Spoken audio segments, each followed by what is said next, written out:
72 horas para conectar el ecosistema de la movilidad sostenible. Son bicicletas, vehículos eléctricos, también trenes autopropulsados por hidrógeno o incluso los drones de la Policía Nacional, los que se están dando cita en este recinto de IFEMA, en la Feria de Madrid, en esta tercera edición del Global Mobility Call. Ya es el tridente el que se cumple este mismo año con la presencia de hasta 10.000 profesionales del sector de la automoción, de la movilidad en general, porque son varias las disciplinas que se controlan en este campo, 10.000 asistentes, duplicando cifras anteriores, los que se van a dar cita en estos próximos 3 días aquí en Madrid. Un congreso centrado sobre todo en cómo va a ser la ciudad del futuro, cómo nos vamos a mover en las décadas que vienen y cómo vamos a tener que cambiar nuestros hábitos para, por un lado, cuidar más el planeta y por el otro, mejorar la eficiencia de nuestro día a día. Iniciativa, la del Global Mobility Call, que no es flor de un día, son palabras de apertura las que ha tenido el monarca Felipe VI, el jefe del Estado, en este Global Mobility Call, en el que se prevé presentar, por ejemplo, el coche de las 24 horas de Le Mans, propulsado por electricidad. También el primer aerotaxi español impulsado por drones, y tendrán un hueco, como decíamos, los drones de las fuerzas y cuerpos de seguridad del Estado. España quiere, entre otras cosas, protagonizar la nueva movilidad del futuro a través del talento, a través de la innovación, de los estudios, de los datos, de la inteligencia artificial y sobre todo del desarrollo de las infraestructuras más avanzadas. Es la gran apuesta del Global Mobility Call de este 2023, que vuelve a hacer vibrar una vez más a la ciudad de Madrid. Marta, muy buenos días. Estamos en este pabellón 14. La verdad es que son decenas de empresas las que se observan desplegadas en este Global Mobility Call de 2023. Una movilidad sostenible, verde, de futuro, en la que pensamos en los coches, los aviones o incluso también en los trenes. Pero más allá de todo esto, en lo que hay que poner el ojo es en la infraestructura, en el desarrollo de todo lo que se necesita para tener de verdad esa nueva movilidad que viene en las próximas décadas. Asunto del que vamos a hablar en los próximos minutos con Sergio Vázquez Torrón, presidente de INECO. Sergio, ¿qué tal? Muy buenos días. Muy buenos días. Bueno, lo primero, ¿por qué el Global Mobility Call este 2023, una cita de referencia que se celebra en Madrid, pero con réplica en todo el mundo? Pues, ¿por qué estamos aquí? Porque bueno, INECO es una empresa líder en ingeniería y consultoría de transportes en España, y este evento es un evento de movilidad que efectivamente se hace desde aquí, desde Madrid, en su segunda edición, está creciendo y hay que apoyarlo, porque yo creo que tenemos que tener centros de convocatoria en España en el ámbito de la movilidad, porque España es una potencia y una referencia en el ámbito de la movilidad y concretamente, como decías, en el ámbito de las infraestructuras de transporte, ¿no? La experiencia de INECO es muy nuclear en este modelo de éxito, en el modelo, por ejemplo, de éxito de la alta velocidad que ha desarrollado España, que somos el segundo país con más kilómetros de alta velocidad del mundo, y que estamos exportando a otros territorios para que este revolucionario modo de transporte, que es el ferrocarril de alta velocidad, llegue a todos los lugares, porque hay una apuesta muy importante en todo el mundo sobre este renacer, ¿no?, del ferrocarril. Bueno, INECO es una empresa pública de desarrollo de infraestructura, porque pensamos a la hora de hablar de transporte en ese avión que despega, en el tren que va por las vías, pero alguien tiene que controlar toda esa infraestructura, la tecnología sobre todo que la sostiene, y una tecnología que apunta a una modernización y sobre todo a una eficiencia energética en el futuro.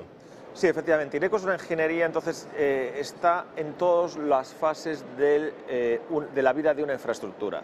Desde la más inicial, que es la consultoría, es decir, si esta infraestructura es necesaria o no, que eso es bastante importante, a la del diseño, es decir, la propia de la ingeniería, los proyectos.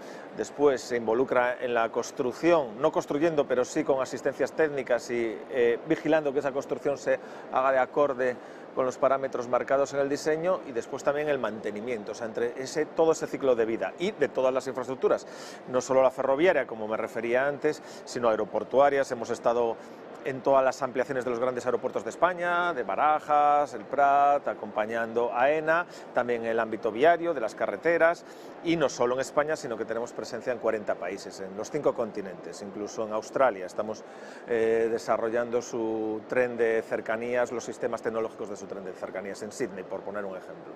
de estos continentes existe una mayor demanda a estas nuevas infraestructuras o al desarrollo de las que ya tienen? Bueno, Europa yo creo que evidentemente es uno de los países que ha hecho una apuesta más relevante por el ámbito de las infraestructuras, pero sí que estamos viendo evidentemente en Asia una apuesta muy potente, ¿no? y en China es verdad que ese es un mercado más acotado. En América Latina también hay un renacer, sobre todo una apuesta por el ferrocarril, por ser un medio de transporte más sostenible, ¿no? En muchos países, en México, en Chile, en Brasil se está volviendo a apostar por el ferrocarril, y también, bueno, pues en los Estados Unidos, que es verdad que los países anglosajones históricamente han tenido más dificultad para desarrollar grandes infraestructuras de transporte, ¿no? Y yo creo que ahí el papel que pueden tener empresas como Ineco, otras empresas privadas y públicas españolas, puede ser decisivo. Ahora vamos con esta colaboración público-privada, pero sobre lo que nos comentaba antes, de servicio de consultoría, sobre saber qué infraestructura es necesaria y cuál no. ¿Hay mucha que no es necesaria por la que se intenta apostar?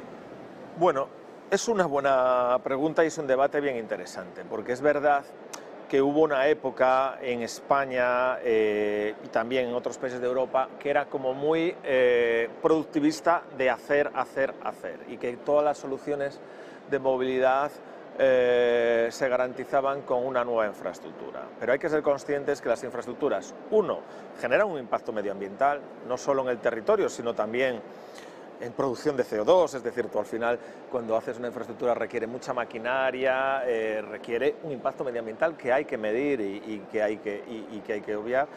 Y después una inversión de mantenimiento muy elevada, ¿no?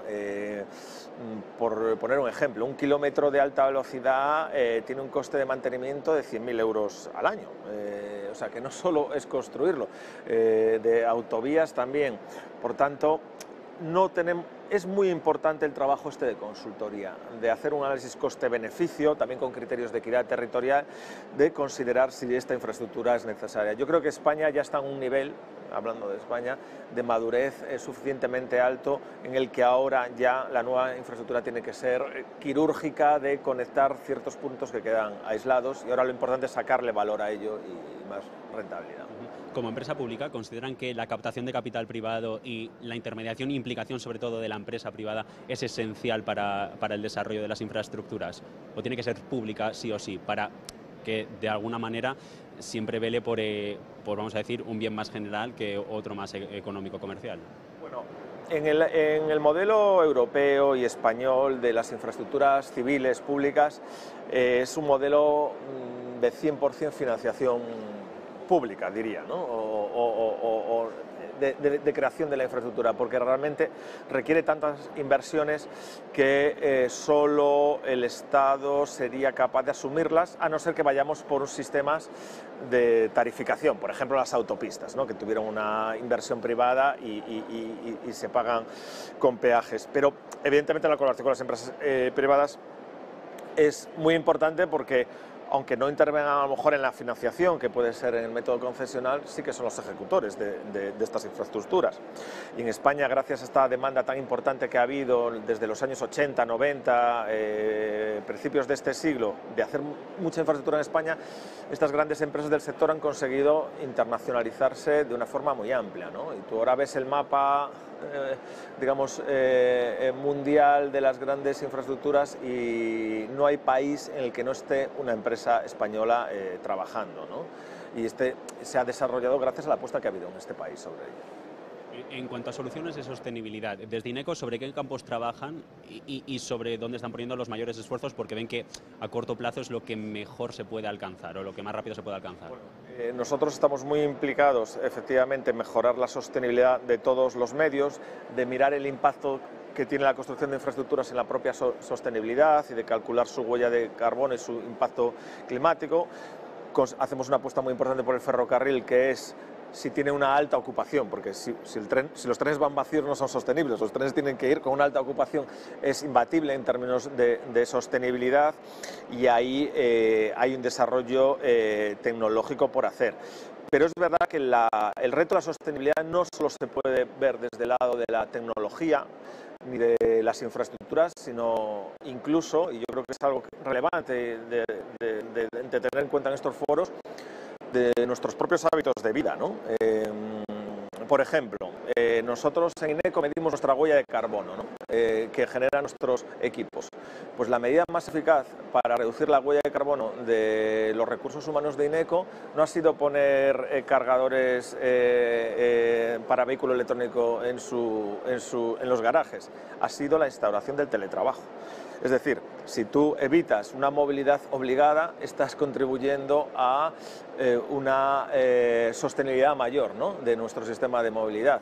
Si tú haces que la ciudad sea más compacta y que no haya que desplazarse y estar una hora para ir al trabajo, ida y vuelta, estás evitando también necesidades de movilidad que hacen que seamos sostenibles. Lo que quiero decir es que la movilidad tiene que ir más allá de la tecnología, de las infraestructuras, y tiene que verse desde una forma holística. Nuestro modo de vida, nuestra forma de trabajar, los horarios, el trabajo en remoto, creo que es muy relevante y que va a tener un impacto muy positivo en las soluciones de movilidad. Claro, el mejor ejemplo son precisamente tren y coche eléctrico. Puedes poner muchos cargadores, pero si la gente no tiene un coche eléctrico, de poco va a servir y va a acelerar la transición energética. E igual con el tren, se pueden poner, y lo hemos visto en España, trayectos ferroviarios hacia puntos de la península en los que luego, si no hay gente que vaya, es que ni salen rentables, y además la financiación ha sido completamente... Sobre el tren hay que tener muy claro que es un medio de transporte masivo, es decir, que requiere que tenga alta ocupación, que lo coja gente. O sea, es decir, hacer una vía ferroviaria a zonas despobladas no es la solución más eficaz para garantizar la movilidad de estas personas, porque al final lo que estás moviendo es hierro, que pesa mucho. Es decir, cuando hablamos de eficiencia en términos medioambientales lo miramos por persona, ¿no? O igual que un vehículo, un coche.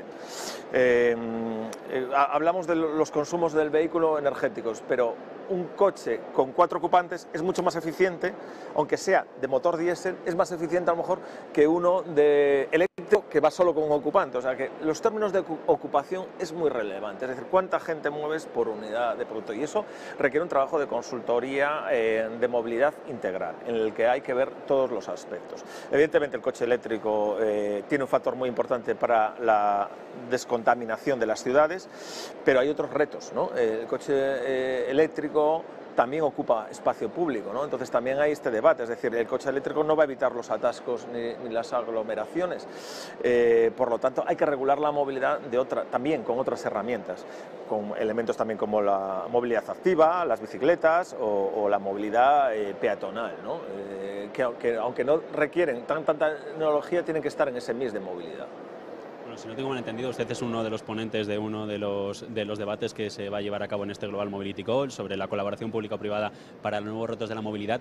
¿Es importante que eventos como estos tengan lugar para crear sinergias entre los diferentes actores de la misma cadena del sector y así avanzar un poco más rápido? Sí, yo creo que estos espacios de encuentro son relevantes, único para que nos conozcamos más, para que podamos intercambiar ideas, para saber desde el sector público cuáles son las capacidades reales, ¿no?, del sector privado y sus líneas de innovación que pueden aportar valor, y también para que el sector privado, que esto es importante, conozca un poco cuáles son las políticas del sector público, o sea, la orientación, ¿no?, que tienen los poderes públicos en cuanto a políticas de movilidad, cuáles son las apuestas, ¿no?, y que esas apuestas permanezcan en el tiempo. O sea, yo creo que estos foros, y además aquí pues en España, ¿no?, cuando decía que somos un actor muy relevante, tienen digamos una afluencia muy relevante, porque estamos actores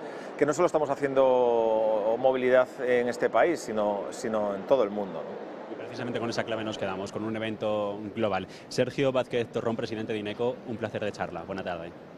Y estamos junto a Antonio Cendrero, consejero delegado en Arriba Spain. ¿Qué tal, Antonio? Hola, buenos días. Bueno, gracias por atendernos. Lo primero, y hablando de Arriba, comentábamos antes que transportáis alrededor de 2.000 millones de pasajeros al año. Es una barbaridad y unos números muy grandes. Y estábamos comentando, dentro de este liderazgo, dentro de la multimodalidad, cómo impactan las diferentes leyes de transporte con las diferentes ciudades y países con los que colaboráis. Cuéntanos un poco. Bueno, pues impacta de una manera definitiva. El transporte público, el transporte es una industria que está regulada. Hay partes del mercado de transporte, como puede ser el discrecional, el típico autobús que uno alquila para su boda o con unos amigos, que ese es un mercado libre en el cual tú contratas un autobús y el autobús hace lo que tú le digas. Pero en el resto de servicios, los que se proveen en las ciudades, por supuesto, tenemos que ceñirnos a los marcos legales que operan en los países, y estos marcos legales aseguran que se presta el servicio a los ciudadanos como está comprometido y limitan lo que el operador puede modificar del contrato que tiene asignado. Con lo cual es una garantía para los ciudadanos, pero también en algunas ocasiones es un freno a la iniciativa del operador para obtener flexibilidad o mejorar el contrato, que es necesario ceñirse a lo contratado. Justamente esa era mi pregunta en cuanto a flexibilidad. ¿Creéis que una mayor flexibilidad, por tanto, permitiría mejores condiciones, aplicar todo esto a una mejor sostenibilidad, mejor servicio al cliente, nuevas oportunidades incluso? Sin duda, y además es algo que va a llegar. Va a llegar porque enlaza con la herramienta o la tendencia imparable en movilidad, que es el Mobility as a Service, en el cual un usuario, un ciudadano, va a escoger un punto de partida y un punto de destino, y una aplicación le va a decir qué medios de transporte tiene que coger para llegar de manera óptima a ese destino. Y puede escoger llegar de manera óptima, bien porque sea el modo con menos emisiones, bien porque sea el más barato o bien porque sea el más rápido. Va a ser decisión del usuario qué criterio establece para su ruta. Para poder llegar a ese futuro es necesario que haya flexibilidad y que las leyes permitan un marco en la gestión del transporte que, garantizando el bien común, permita que la innovación, la inventiva, la iniciativa prosperen y se puedan ofrecer mejores servicios. Y hablando de innovación, desde arriba, ¿en qué estáis trabajando? ¿Hacia dónde veis que evoluciona el sector del transporte? Pues en Arriba tenemos la suerte de operar en 10 países en Europa, con lo cual compartimos las mejores prácticas entre los países. Y en el aspecto de multimodalidad, hoy tenemos aquí al consejero delegado de Arriba en Holanda, que luego nos va a hablar de la herramienta que tiene Arriba allí, que se llama Gimbal, que es una herramienta, como te decía, de Mobility as a Service, en la cual tú seleccionas la ruta y además lo haces directamente con un gesto del dedo, y automáticamente en tu dispositivo móvil obtienes un código QR con el cual pagas en todos los medios de transporte que cojas. Desbloqueas una bicicleta, te montas en el tren, te bajas y ahí tienes esperando tu bus, en el cual también pagas con tu código QR, y a final de mes te llega el cargo optimizado a los servicios que has hecho. Esto es algo que Arriba ya está haciendo en Holanda, y en cuanto sea posible en España nosotros lanzaremos el piloto. Facilitar el día a día, ¿no? dentro del transporte. Y impulsar el uso del transporte público, sobre todo para los más jóvenes. Y dentro de la innovación también y de la tecnología, el mundo avanza sobre todo hacia los datos. Hemos tenido aquí muchas entrevistas donde nos comentan cómo el uso de datos está proporcionando herramientas para saber, pues, los intereses de la gente, cómo se podrían mejorar los procesos y ser más eficiente. Ahí, ¿cómo estáis implementando todo esto con los datos, toda esa analítica? Ese va a ser el siguiente, digamos, reto del sector. Ahora estamos muy centrados en la transición a tecnologías limpias, con los vehículos eléctricos, etcétera, pero la siguiente frontera que le viene al sector es la inteligencia artificial vinculada al uso de los datos. El sector de transportes tradicionalmente se gestionaba recogiendo todos los datos, analizando los patrones y sobre esos datos tomando decisiones. Con la inteligencia artificial, los datos lo que van a permitir es que no solamente tome decisiones el humano en función del análisis de los datos que hace, sino que la propia herramienta detecte patrones que el ser humano le han podido pasar desapercibidos, y tengamos una prospección, una recomendación de acuerdo de mejores trayectos, itinerarios, servicios, basándose en los datos disponibles. Es decir, es un cambio de paradigma. No es utilizar los datos de una manera reactiva, sino utilizar los datos para predecir lo que va a pasar. Predecir tendencias. Y dentro de una tendencia importante es la sostenibilidad. Comentabas antes que es uno de vuestros objetivos también. ¿Cómo colaboráis con las diferentes ciudades, diferentes leyes que antes comentabas también, para implementar al final todo esto y lograr una mayor sostenibilidad para el futuro? Bueno, la Comisión Europea está estableciendo objetivos muy ambiciosos de descarbonización de las flotas. Tenemos el Fit for 55, que nos impone ya unos objetivos que en el 2030 parte de los vehículos matriculados ya no pueden ser con emisiones, tienen que ser cero, en el 2035 el 100%, con lo cual nosotros nos estamos adelantando a eso. Me preguntabas por la colaboración con las ciudades. Nosotros en Arriba tenemos un compromiso muy fuerte en las comunidades donde operamos. Y aquí, por ejemplo, en Alcorcón, voluntariamente nosotros hemos hecho que el 100% del transporte público en Alcorcón sea cero emisiones y lo hemos hecho en un contrato vigente, cambiando toda nuestra flota en esa localidad por vehículos diésel a vehículos eléctricos. Tenemos intención de seguir avanzando en esa línea, proveyendo los mejores servicios, construyendo la infraestructura de carga y sustituyendo los vehículos contaminantes por vehículos limpios. Pues Antonio, os deseo lo mejor en todos estos objetivos. Antonio Cendrero, consejero delegado en Arriba Spain, muchas gracias por tu tiempo. Muchísimas gracias a vosotros. Rubén Gómez, jefe de producto en Ulity. ¿Qué tal, Rubén? Muy buenos días. Y bueno, para el que no conozca Ulity, es una plataforma tecnológica especializada en dar soluciones de suscripción a vehículos en el sector de los servicios de movilidad. Así que, Rubén, arrancando, siendo vosotros una plataforma digital líder, arrancamos con eso. ¿Cómo va a ser la integración de estas plataformas digitales en el sector de la movilidad? ¿Cómo van a impactar? Sí, muy bien, muchas gracias. Primero decir que soy portugués, voy a hacer un esfuerzo para comunicar en español. Bueno, sí, nosotros, como bien dices, tenemos una plataforma SaaS que posee un grande layer de integración, o sea, de forma a poder integrar con cualquier dispositivo que realmente tenga datos que aporten valor a nuestro servicio. O sea, de base ya preparamos la plataforma para eso. Es una plataforma SaaS, o sea, es un marketplace donde cualquier usuario puede venir y escoger un coche que quiera obtener y tener a través de una suscripción. Nosotros sabemos que es muy importante utilizar la información que existe en las ciudades y también de la propia utilización del coche por parte de los conductores para crear servicios de valor añadido, precios competitivos que puedan incluso compensar a los conductores que tienen mejor performance a nivel de precios, descuentos, incentivos, etc. Y para eso utilizamos toda una base analítica para sacarlo. Y hablando de análisis, Rubén, entiendo que todo esto son muchísimos datos, los que recopiláis de los clientes, de los movimientos, de los coches, incluso de los gustos de cada cliente. ¿Cómo os ayuda esto a mejorar? ¿Cómo creéis que el impacto de los datos va a transformar todo este sector también? Exactamente, o sea, nosotros vemos en nuestro marketplace, haciendo la comparativa como Airbnb, o sea, tenemos la parte de la demanda, tenemos la parte de la oferta. Nosotros tenemos en la base un data warehouse a donde sabemos y guardamos y vemos todo lo que tiene que ver con demanda y después intentamos buscar la oferta correcta y más ajustada a la demanda que tenemos.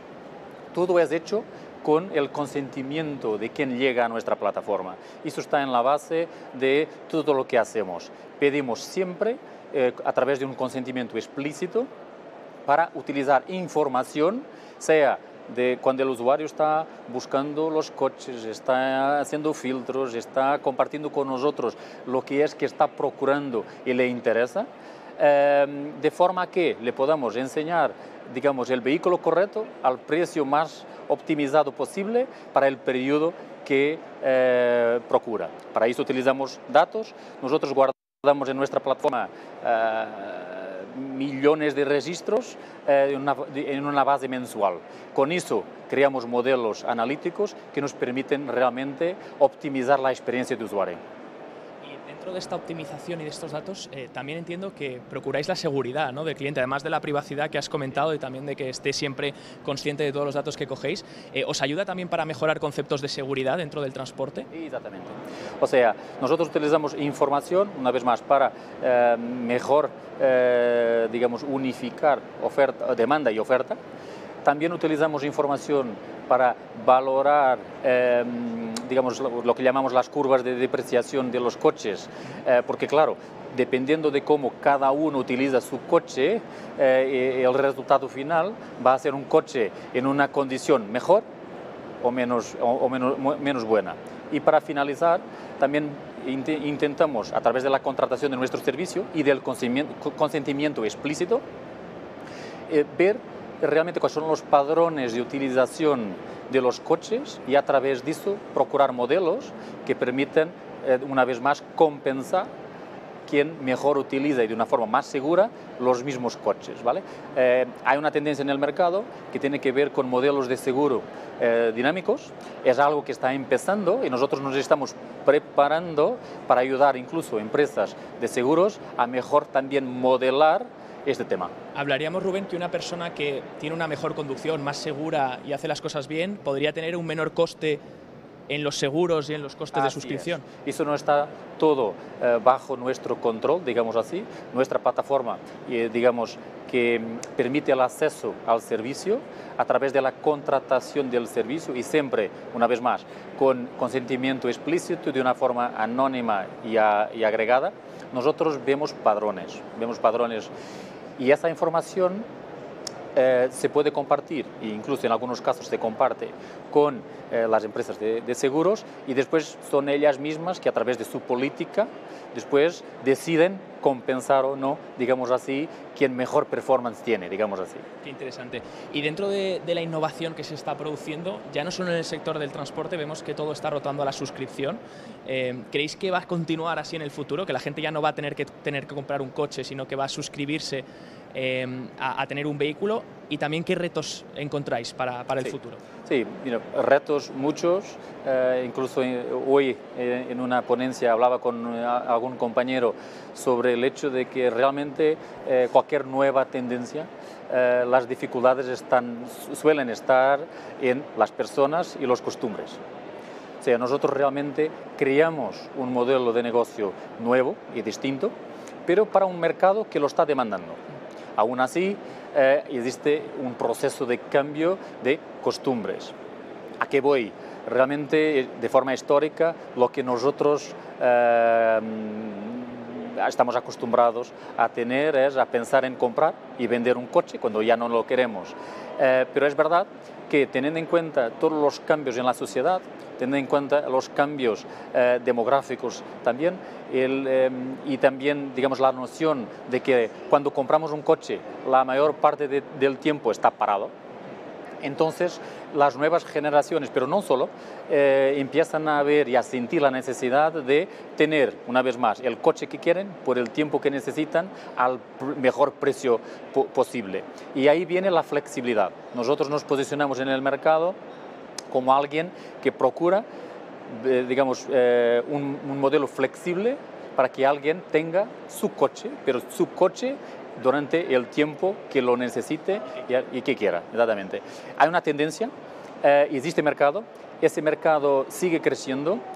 No puedo decir, y no creo que nosotros pensemos que vamos a reemplazar, digamos, la compra y venta de coches, porque hay un mercado para eso, pero realmente hay una franja del mercado que valora muchísimo, por diferentes motivos, la flexibilidad.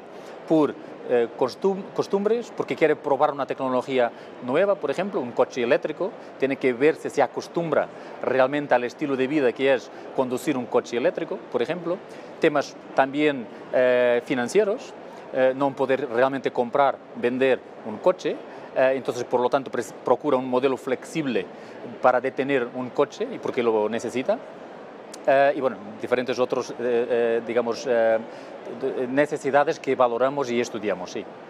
Pues muy interesante. Rubén Gómez, jefe de producto de Newlity, gracias por presentarnos vuestro proyecto. Muy interesante todo lo que nos has contado. Muchas gracias. Y que tengas muy buena tarde. Muchas gracias. Primera de las jornadas de las 3 que se van a suceder durante esta semana y en estos momentos, hablando sobre todo de los altos vuelos, hablando con Enrique Maurer, director general de Naire. ¿Qué tal? Muy buenas tardes. Hola, buenas tardes. Bueno, lo primero, el papel de Naire en este Global Mobility Call, un centro, supongo, también de integración y de conocer a empresas del sector y crear sinergias.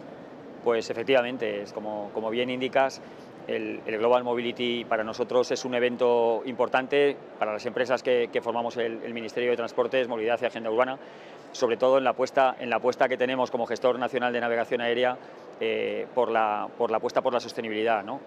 La sostenibilidad ambiental para nosotros forma parte de nuestros objetivos, de nuestro plan estratégico. Por tanto, todo ese tipo de iniciativas que nos ayudan a a poder hacer ver a la sociedad, ¿no?, la apuesta de Enaire por un cielo más verde, ¿no?, pues evidentemente son eventos importantes para nosotros, ¿no?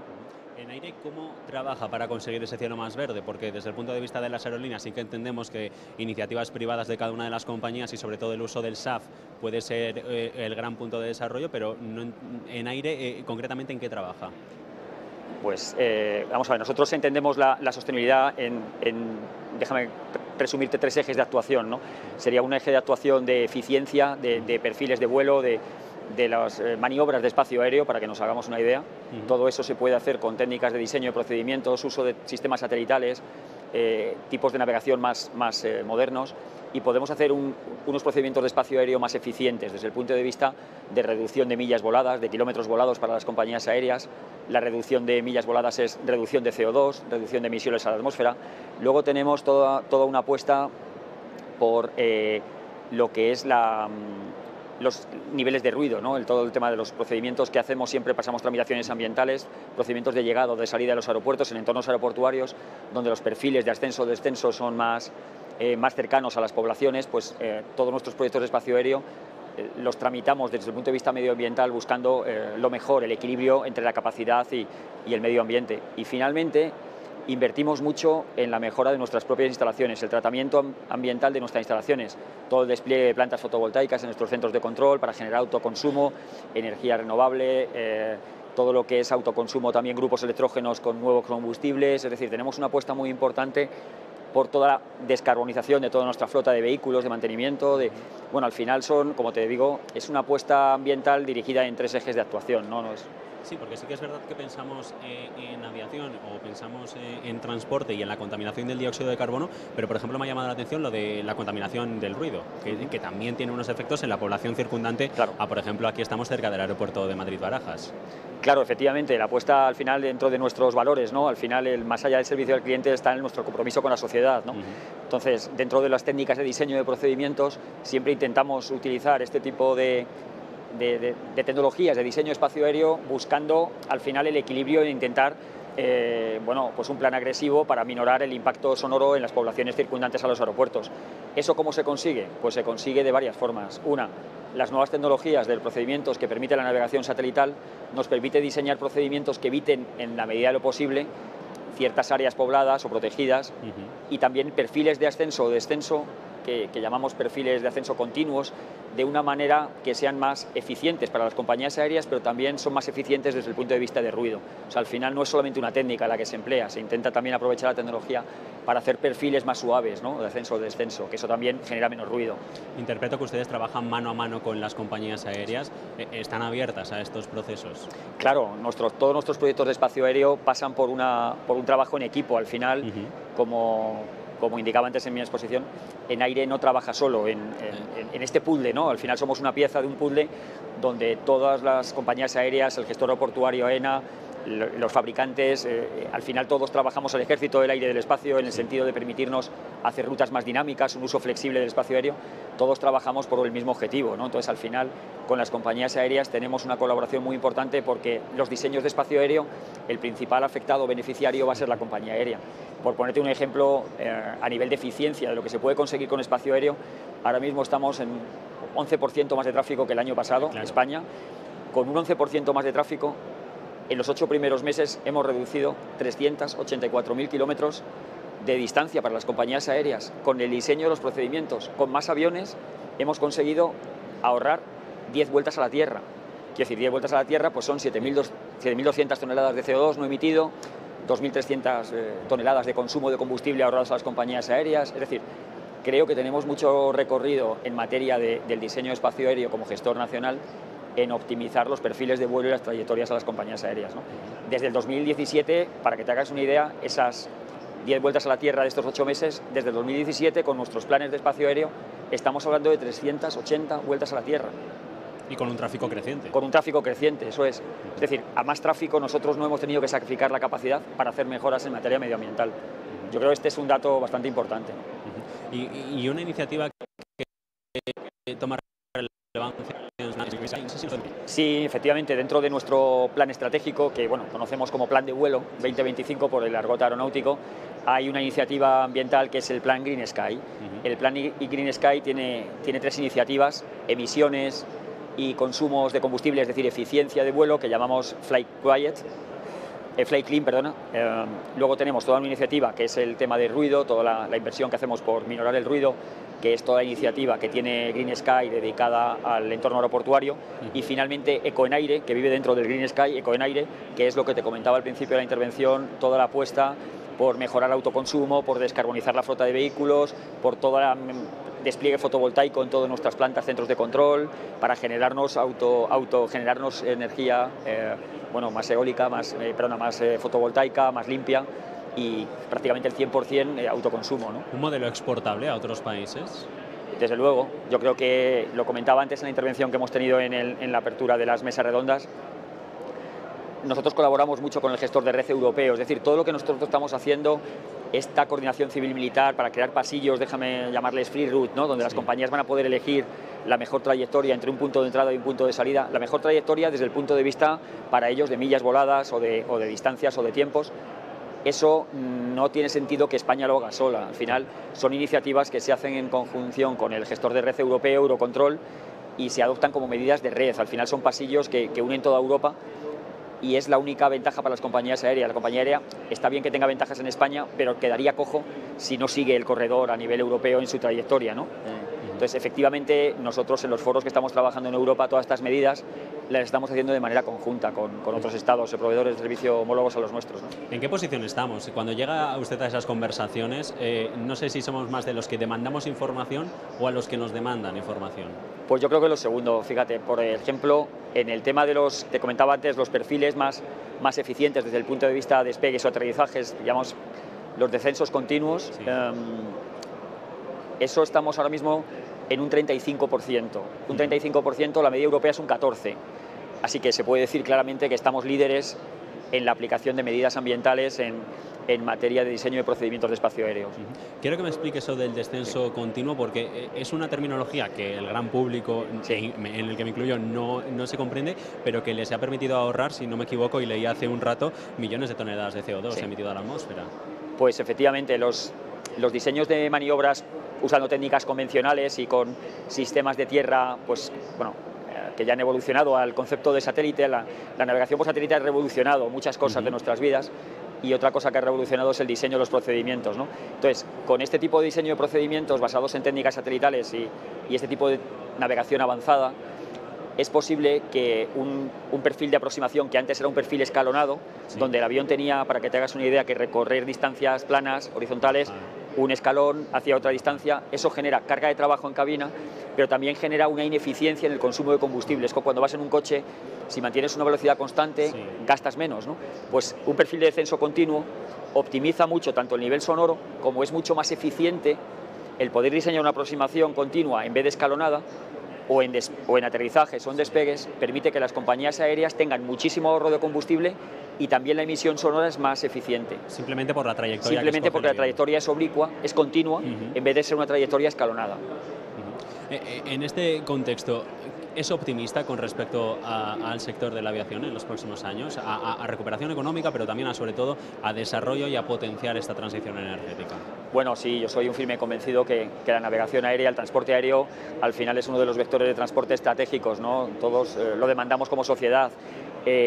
Optimista, fíjate, para España, por darte algún número de la recuperación que estamos teniendo en España, que como siempre digo en todas las intervenciones, esto no es mérito solo de Naire, es mérito del trabajo conjunto con AENA como gestor aeroportuario, con las compañías aéreas, con el Ejército del Aire. O sea, al final, los beneficios que obtenemos como país no dejan de ser una conjunción de trabajo en equipo, ¿vale?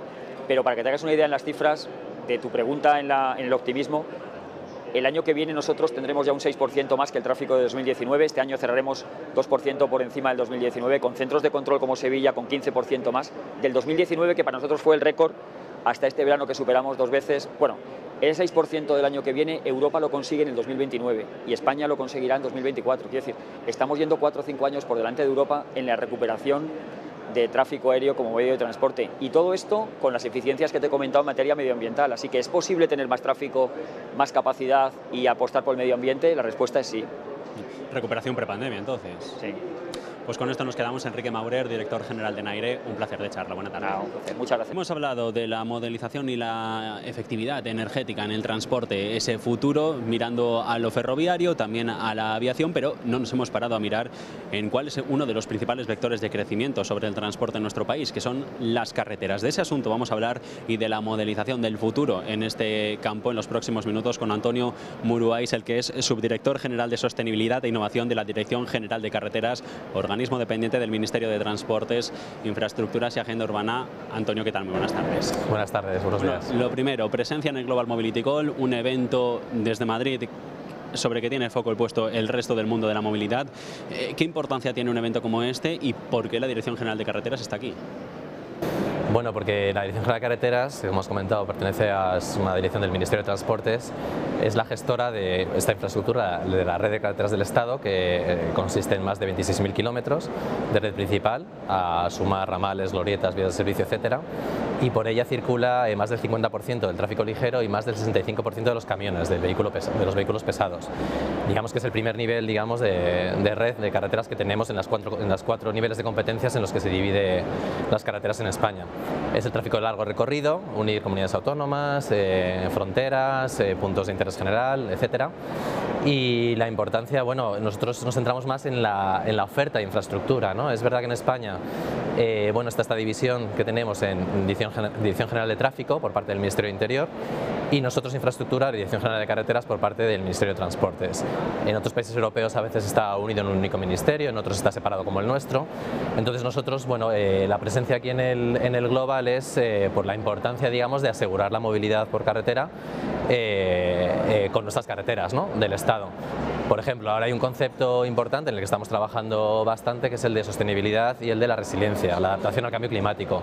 La movilidad está muy bien por carretera, lo que tenemos que asegurar es que siempre estén abiertas las carreteras y demos un buen nivel de servicio, como pasó, por ejemplo, en la época del COVID, y ahora con estos eventos climáticos más extremos que estamos teniendo, pues que seamos capaces de mantener un nivel de servicio adecuado. Claro, es que ahí está el foco. La carretera es un vector de crecimiento y esencial para mantener la infraestructura de transporte tal y como la tenemos. Aquí me gustaría incidir en cuáles son los retos que tiene desde el punto de vista de la sostenibilidad y cómo hacer las carreteras más eficientes. Bueno, efectivamente, al final la carretera tiene difícil competencia, un poco por su grado de penetración que tiene en todo el país comparado con el ferrocarril. Y como comentaba, pues una línea importante es la sostenibilidad. Sabemos que somos un medio, bueno, pues que comparado con otros medios más verdes tenemos que hacer esfuerzos. Una parte es la parte de descarbonización del sector, estamos trabajando, es decir, la línea de mitigación del cambio climático, ayudar a descarbonizar el sector de la carretera, nuestra actividad de construcción y de conservación. Y luego, por otra parte, la adaptación de cambio climático, lo que estaba comentando, cada vez es un hecho científico que los eventos climáticos son cada vez más extremos y más frecuentes y tenemos que tener preparada la carretera. En materia de digitalización e innovación, ¿aquí qué se está haciendo concretamente? Bueno, pues se lleva unos años ya trabajando en estas materias. Lo que pasa es que quería comentar que este año ha habido un cambio importante en la Dirección General de Carreteras, una reestructuración, y como consecuencia de esta reestructuración se ha creado una nueva subdirección general, que es la de Sostenibilidad e Innovación, que represento yo actualmente, y ahí hemos concentrado todo el esfuerzo, digamos, de digitalización y de innovación. Entonces, en digitalización, como decía, nosotros nos encargamos, la movilidad para nosotros es más un input que necesitamos para gestionar mejor las carreteras y tomar mejores decisiones, por ejemplo, en cuanto a inversión. No tenemos el contacto directo con el usuario como tiene la Dirección General de Tráfico, que su competencia es gestionar el tráfico, ¿no? Pero la digitalización para nosotros pues pasa por digitalizar todos los procesos.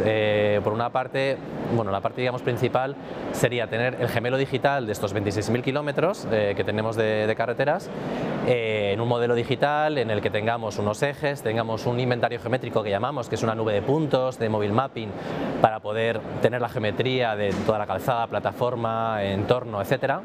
Y luego los sistemas de gestión que llamamos por elementos, que son sistemas de gestión pues de puentes, de firmes, que nos sirven a invertir en estos elementos que son cruciales, digamos, para las carreteras, ¿no? Invertir de una forma más eficiente. Entonces, la digitalización va un poco por ese camino.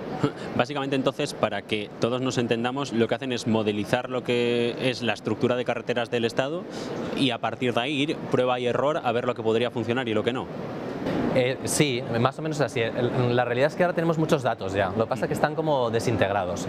Es un problema un poco de todas las administraciones de carreteras, no solamente de la nuestra, de la Dirección General de Carreteras.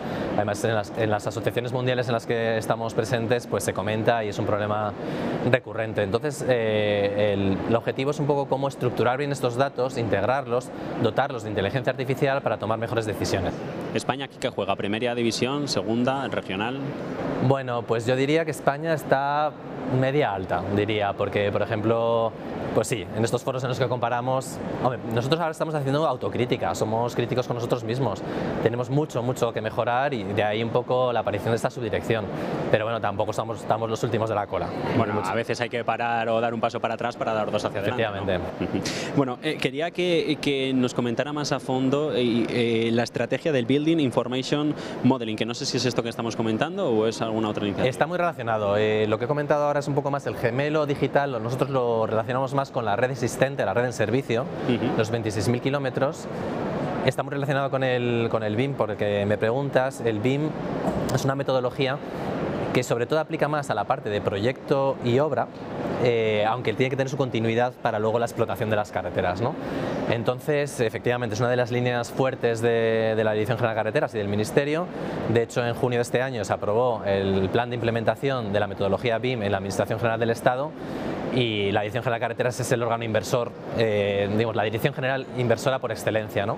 Entonces tenemos un programa muy potente que pasa por, en definitiva, es tener un modelo digital de ese proyecto, es decir, que los proyectistas ya trabajen sobre un modelo digital con el dato único, en un CDE que se llama un entorno común de datos, y eso tenga continuidad durante la construcción, de forma que cuando estemos construyendo un tramo de autovía, un tercer carril, una remodelación de enlace, lo que sea, pues trabajemos todos en el mismo modelo digital. Entonces haya una continuidad del dato desde el diseño hasta el final de la obra y de ahí se pase a los sistemas de conservación. El dato, la mina que hay que picar del siglo XXI. ¿Perdona? El dato, la gran mina que hay que picar. Es la gran mina. Pues con esto nos quedamos. Antonio Muruay, subdirector general de Sostenibilidad e Innovación de la Dirección General de Carreteras, organismo dependiente del misma. Un placer, buena tarde. Muchas gracias. Nos bajamos ahora a lo que es la tierra y concretamente al ferrocarril. Hablamos de las infraestructuras que mueven a todo este sector, a toda esta industria, de la mano de María Luisa Domínguez, presidenta de la DIF. ¿Qué tal? Muy buenas tardes. Hola, buenas tardes, Javier, encantada. Global Mobility Call 2023, una cita ya de referencia para el sector, acelerando el desarrollo y la transición energética. ¿Por qué estoy aquí? ¿No? Por esta transición energética, porque somos dentro de los distintos modos de transporte, el sector transporte en general, nosotros solamente es un 0,4%, ¿no? Por lo tanto, yo creo que somos un ejemplo de esa movilidad sostenible, pero al mismo tiempo promovemos, no competimos, promovemos la multimodalidad. Somos conscientes que al final en ese transporte puerta a puerta, tanto de pasajeros como de mercancías, tenemos que cooperar, tenemos que convivir con otros modos de transporte y de hecho estamos ahora haciendo un ejercicio muy importante, inversiones muy importantes en las estaciones para convertirlas precisamente en esos nodos de multimodalidad. Somos además un modo de transporte muy seguro, ya no solamente porque sea un transporte guiado, sino porque todas las noches nuestros equipos de mantenimiento están trabajando mientras los demás dormimos, están trabajando para que al día siguiente los trenes puedan circular con absoluta seguridad, tanto los de alta velocidad como los de convencional, para que a primera hora de la mañana estén los trenes de cercanías funcionando y haciendo funcionar las ciudades. También es un modo de transporte y vamos haciendo inversiones en ese sentido, que vertebramos el territorio, vamos llegando cada vez a más destinos, cada vez vamos llegando a puntos de nuestro país que a lo mejor en algún momento pues han quedado un poco más tarde. Y todo esto además considerando que tenemos que desarrollar tanto la alta velocidad, que en eso estamos, ya tenemos más de 4.000 kilómetros, pero seguimos todavía desarrollando líneas para llegar a más territorios, pero también en las inversiones en los corredores europeos. Sabéis que por España pasa el corredor mediterráneo, el corredor atlántico, comparten los dos el que denominamos el corredor central, con lo cual seguimos haciendo inversiones para seguir progresando en estos corredores. Estamos haciendo un esfuerzo muy importante en hacer toda una renovación y una mejora de la fiabilidad en los núcleos de cercanías, en las líneas por las que discurren, porque al final son los que mueven un mayor número de viajeros todos los días y sin olvidarnos todo lo contrario, ¿no? Dando mucha importancia cada vez más a las mercancías, ¿no? En subir las mercancías al tren, haciendo inversiones importantes, colaborando con otros modos de transporte, por ejemplo con los puertos. La mayor parte de nuestras mercancías tienen origen o destino en los puertos y en ese sentido haciendo esa colaboración con los colegas de Puertos del Estado y las autoridades portuarias para cada vez ir mejorando esas conexiones. ¿Y el consumidor o el usuario lo está reconociendo? El transporte por ferrocarril ha sido uno de los que más ha crecido en el último año, se han superado ya niveles prepandemia y los corredores con Levante, Valencia, Sevilla también uno de los que más potencia están demostrando. La liberalización en ese sentido está teniendo mucho éxito, a pesar de que se empezó precisamente en la época de la pandemia, pero inmediatamente, como bien dices, una vez que se ha superado las restricciones de movilidad, se está notando que en los 3 corredores en los que ya están compitiendo 3 compañías, 4 marcas en algún caso, puesto que Renfe tiene también Hablo, ¿no? Pero lo cierto es que sí que estamos notando y vamos viendo los números y la propia CNMC también en los análisis que hace de la competencia en los corredores, se está viendo que precisamente en aquellos donde está la competencia el incremento de los viajeros respecto de 2019, que es un poco el año de referencia, el prepandemia, están superando notablemente las cifras y, como dices, el corredor de Barcelona, que es el primero en el que entró la competencia de las 4 marcas, estamos batiendo cifras récord. En los corredores de Levante también están ya compitiendo las 3 compañías, las 4 marcas, y ahí estamos hablando casi de doblar el número de viajeros respecto de años anteriores. Y luego en el corredor de Andalucía, que es donde está empezando a entrar la competencia, era un poco más tarde, según se va produciendo ella y por lo tanto hay más frecuencias. Piensa que al final la liberalización lo que ha venido es a poner en valor las inversiones que hemos hecho y poder ofertar la capacidad para que esas inversiones que hemos realizado en los últimos 30 años entre todos los españoles pues se pongan de verdad en valor, que podamos tener tarifas cada vez mejores. Los viajeros pueden elegir en un segmento diferente pues de calidad o de comodidad, pero también con unos precios distintos, y esto que se suele llamar la democratización del transporte y del ferrocarril, la verdad es que está muy bien, y sobre todo lo que estamos muy contentos es que es un modelo que desde Europa nos lo están reconociendo como el que llaman caso español. Y bueno, la misma semana pasada, pues desde la Dirección General de Transporte Terrestre de la Comisión Europea, lo que animaban al resto de los Estados miembros era copiar y tomar como ejemplo precisamente el caso español por los resultados tan exitosos que se están teniendo. Quería ir al modelo español y cómo desde Europa nos están viendo. Europa pongo como foco de crecimiento porque es lo que más cercano tenemos, pero no sé si existe demanda por parte de otros actores políticos internacionales también interesándose por el sistema ferroviario español. Y ya no solamente por el modelo de liberalización, sino por el modelo todo en su conjunto. Eso es, las inversiones que hemos hecho los años de atrás. Tenemos además un ratio de seguridad y de calidad y de fiabilidad de las infraestructuras y con un coste de ejecución verdaderamente muy competitivo en comparación con otros países, y lo cierto es que vienen a interesarse por él, pero no solamente por el modelo de la alta velocidad, también el modelo de cercanías que tenemos desarrollado en los núcleos de cercanías está también muy reconocido y nos vienen de otros países pues para ver no solamente lo que es la red, sino también todo el sistema de control de tráfico, todo el desarrollo de las mallas, en fin, cómo hacemos todo el control, todo el seguimiento de todos esos sistemas. Donde tenemos un poco la asignatura pendiente comparado con otros colegas europeos es en las mercancías, pero en este momento con los modelos de colaboración público-privada estamos convencidos que vamos a conseguir levantar ese porcentaje que le tenemos un poco bajo. Precisamente en esto de la colaboración público-privada, ¿cómo se está promoviendo desde Adif? Bueno, en varios ejes, ¿no? Y quizá si empezamos por la liberalización, que sí que estábamos comentando, ese es un eje muy interesante, ya hemos visto los resultados que tenemos en pasajeros, pero ahora en el ámbito de las mercancías, el modelo que tenemos, que estamos convencidos que es un modelo de éxito porque en otros países está funcionando muy bien, son las autopistas ferroviarias. A través de este modelo, en lugar de competir con la carretera, que es verdaderamente difícil, pero además no tiene demasiado sentido en el contexto en el que estamos ahora, es colaborando con ella y colaborando también con los puertos, que son, como decía, los que más mercancías nos meten y tienen el destino.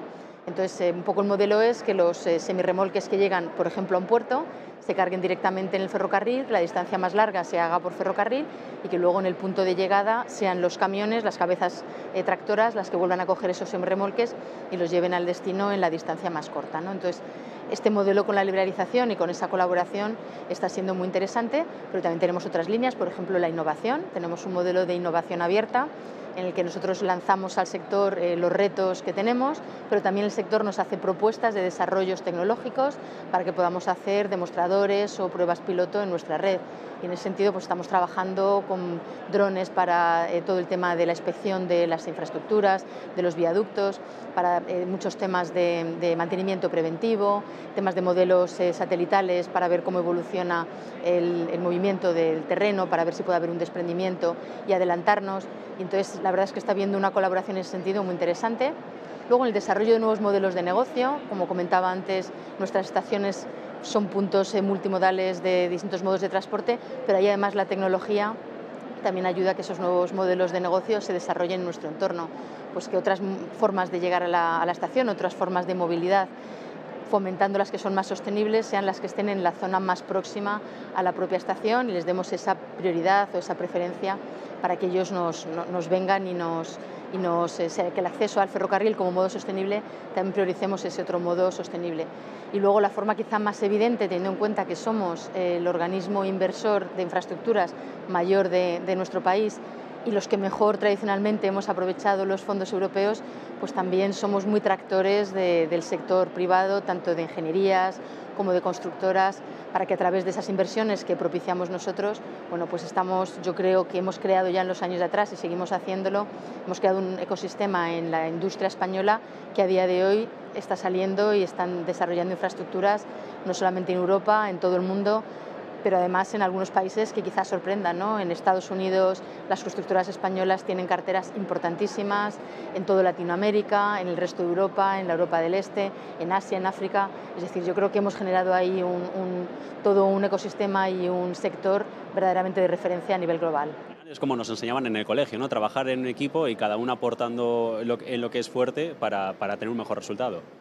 En ese sentido, yo creo que además tenemos un país, igual que tienen Francia o Italia, algunos países europeos, donde el sector público se tiene un conocimiento y se tiene una experiencia, que podemos hacer esa colaboración entre todos y sobre todo yo creo que tenemos una ventaja y una virtud muy buena, y es que de cada proyecto aprendemos y lo aplicamos en el proyecto que viene a continuación, de tal manera que cada nuevo proyecto lo podemos abordar con más conocimiento, podemos ir superando nuevos retos.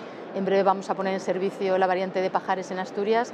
Es una infraestructura espectacular, un reto ha sido desde el punto de vista de superar pues una cordillera montañosa con mucha complejidad técnica, y una vez superado ese reto, la sensación que tenemos desde Adif es que somos capaces de superar cualquier reto desde el punto de vista tecnológico, ingenieril y desde el punto de vista de las infraestructuras. Teresa Domínguez, presidenta de Adif, un placer. Muchas gracias, encantada. Cómo se va superando retos entre todos y con Adif como motor de crecimiento en el sector del transporte. Estamos junto a Manuel Díaz, socio responsable del sector industrial y de automoción en PwC. ¿Qué tal, Manuel? ¿Qué tal, Javier? Un placer estar con vosotros. El placer es nuestro. Habéis presentado hoy el informe e-Readiness 2023 y quiero preguntarte sobre eso. ¿Cuáles son las claves, las principales referencias que se sacan del informe? Efectivamente, Javier, hoy hemos presentado el e-Readiness 2023. Es la cuarta edición de este informe, este año con la peculiaridad de que hemos ampliado a 18 países nuestro estudio, entre los cuales se encuentra Estados Unidos, Canadá, China, prácticamente toda Europa, India, y es bastante representativo del avance de la electrificación en el mundo. El informe presenta dos dimensiones: un análisis desde el punto de vista de los consumidores, que dividimos en tres grandes grupos: aquellos que son los propietarios del vehículo eléctrico, aquellos que han declarado su intención de comprarlo en los próximos 5 años y aquellos que han declarado que no van a comprarlo en los próximos 5 años, y profundizamos un poco en las claves del por qué sí o por qué no, y cuál es un poco la experiencia, el customer experience, que sobre todo los propietarios de vehículo eléctrico tienen sobre la experiencia de conducir un vehículo eléctrico, la infraestructura de carga, los tiempos de carga, etcétera, etcétera. Lo comparamos con las tres grandes regiones del mundo y lo hemos particularizado también para España. Entiendo que detrás de toda esta electrificación también indicaréis en el informe que esto va a conllevar muchos cambios en infraestructura y tecnología. Y si nos pudieseis un poco guiar hacia qué cambios posibles podríamos ver, porque entiendo que también si tomo la decisión de cambiarme a un coche eléctrico, tengo que tener esa infraestructura preparada para poder hacerlo, ¿no? Y las ciudades al igual. Efectivamente, la infraestructura de recarga es uno de los parámetros fundamentales en el desarrollo del vehículo eléctrico. Evidentemente, tenemos que tener una facilidad, unos tiempos de recarga que hagan viable la operación con vehículo eléctrico. En España La situación pues no está entre las más punteras de Europa. La verdad es que tenemos más de 20 y tantos mil puntos de recarga y seguimos trabajando para que haya los suficientes puntos de recarga. La otra parte de la tecnología que comentabas es la batería, ¿no? La propia batería, las grandes fabricantes están trabajando para incrementar la autonomía y reducir su precio, como parámetros fundamentales que hagan más asequible la adopción del vehículo eléctrico. Yo creo que en los próximos años, bueno, ya lo estamos viendo con una mayor oferta de vehículos eléctricos, unos niveles de autonomía superiores, la infraestructura de recarga, sobre todo en algunas ciudades, ya llega a ser visible, incluso en los desplazamientos por las carreteras, pero en los próximos años vamos a ver un desarrollo muy relevante para que el vehículo eléctrico sea posible. ¿Y serían esos los mayores obstáculos para la electrificación, tanto cambio, infraestructura y baterías, como comentabas, o hay otros obstáculos también que tenemos que tener en cuenta? Hay otros factores a tener en cuenta. Uno muy relevante es el nivel de renta disponible de cada país, ¿no? Y ahí España, pues es verdad que tenemos un punto débil comparado con otros países de nuestro entorno, sobre todo del norte de Europa, donde los niveles de renta medios están en el entorno de casi el doble, ¿no? Es decir, el nivel de renta es un factor determinante y el otro factor determinante es el nivel de ayudas e incentivos públicos a la compra del vehículo eléctrico. En España tenemos un buen nivel de ayudas, incentivos comparado con el resto de países, pero tenemos el hándicap que estas ayudas llegan entre un año y medio después de la compra del vehículo. Entonces, si cambiamos esto y las ayudas son a la compra directa en el momento de la compra del vehículo, probablemente facilitaremos la adopción del vehículo eléctrico. Pues esperemos que así sea, Manuel. Dentro de poco podamos comprar un coche eléctrico y nos descuenten esa ayuda de forma directa. Manuel Díaz, socio responsable del sector industrial y de automoción en PwC, gracias y que tengas buena tarde. Un placer, Javier, muchas gracias a vosotros. Hablamos de nueva modalidad y sobre todo de la conectividad, de la tecnología y lo que hay detrás de cada uno de los nuevos sistemas de transporte que se van desarrollando. Es uno de los puntos calientes de este Global Mobility 2023, este Global Mobility Call que se está celebrando en IFEMA, y con quien vamos a charlar en los próximos minutos es con Francisco Baeza, director de desarrollo de negocio de System. ¿Qué tal, Paco? Muy buenas tardes. Hola, buenas tardes. Bueno, ¿por qué estar en una cita como este Global Mobility Call, tercera edición del 2023, y foco puesto sobre todo en la transición energética y en la nueva modalidad de futuro? Se está dibujando aquí mismo en IFEMA esas ciudades, esa movilidad a la que vamos a asistir y la que vamos a utilizar en lo que viene. Bueno, nosotros Global Mobility Call es una oportunidad que creemos fundamental, porque nuestra compañía es una compañía que se dedica a la integración de soluciones en el sector de transporte inteligente. Nosotros trabajamos tanto en ferrocarriles como en carreteras, en aeropuertos y en puertos, y somos expertos en telecomunicación, somos expertos en seguridad, somos expertos en energía. Entonces, en esta nueva revolución que está habiendo, digamos que estamos tocando todos los palos, ¿no?, importantes, ¿no? Trabajamos en proyectos de conectividad en todo el sector, trabajamos en proyectos de seguridad, hay sectores donde la seguridad es algo muy importante, pero en el sector del transporte es vital, es algo que pesa muchísimo, y nosotros somos expertos en sistemas de seguridad de transporte ferroviario, en navegación aérea, trabajamos en carreteras, tenemos varios centros de control en España en los que somos responsables de las comunicaciones y de los servicios, los sistemas inteligentes de control. En puertos estamos trabajando en digitalización de procesos, que también no es un tema tan crítico en cuanto a seguridad, pero sí es muy crítico en cuanto a la eficiencia del puerto y la eficacia del puerto, ¿no?, que ahora están, digamos, en una guerra de competición, ¿no?, entre puertos, ¿no?, para ver quién consigue trabajar más rápido, ¿no?, y dar más facilidades, ¿no? Entonces, en energía estamos empezando a proponer proyectos muy disruptivos. Estamos trabajando en un proyecto de hidrógeno muy importante, que podemos reducir entre 5 o 7 veces la producción de hidrógeno respecto de los costes de una electrolisis normal. Y que puede dar pie a que se pueda utilizar el hidrógeno, pues, por ejemplo, en ferrocarriles, ¿no?, que es uno de los proyectos que están ya lanzados en Europa y se están moviendo, ¿no? Entonces el Global Mobility Goal para nosotros es un punto donde podemos encontrar a todos nuestros clientes, poder mostrar todas las capacidades que tiene nuestra compañía y además mostrar algunos proyectos específicos muy innovadores que estamos llevando a cabo en este momento. System, para quien a lo mejor no la ponga en el radar o a lo práctico, ¿en qué modelos o dónde la tenemos presente, por ejemplo, o la podemos haber tenido presente en nuestro día a día? ¿Dónde está System en nuestro día a día? ¿Desarrolla modelos? A ver, nosotros tenemos la suerte de que estamos muy a pie de obra, es decir, el 40% de nuestro negocio es un negocio de mantenimiento de infraestructuras del transporte, con lo cual estamos tocando los problemas constantemente de todo tipo de transporte y por eso tenemos casi una obsesión por la innovación. Nuestra empresa es una empresa que tiene ya 42 años y cada vez que ha habido una crisis importante la empresa se ha multiplicado precisamente por eso, porque tenemos en el ADN buscar nuevas alternativas de negocio y profundizando, digamos, en los problemas que conocemos y dando soluciones a esos problemas, ¿no? Entonces el fuerte, digamos, de nuestra empresa es precisamente dar soluciones, pero soluciones muy puestas a tierra, ¿no? En el día a día, ahora mismo pues tenemos a 1.200 personas que están trabajando en todo el sector ferroviario, en todo el sector de carreteras, en aeropuertos, en puertos en España y en el día a día, digamos, todos los días vemos que hay problemas en todos los sitios de transporte ferroviario, de transporte aéreo, etcétera, y en muchos casos nosotros estamos prestando soluciones en tiempo real, ¿no? Pero aparte de eso, el momento en el que estamos viviendo, como he dicho antes, es una revolución en cuanto a cómo van a desarrollarse las tecnologías de la energía, la tecnología de las comunicaciones, cómo se van a desarrollar las tecnologías de la computación.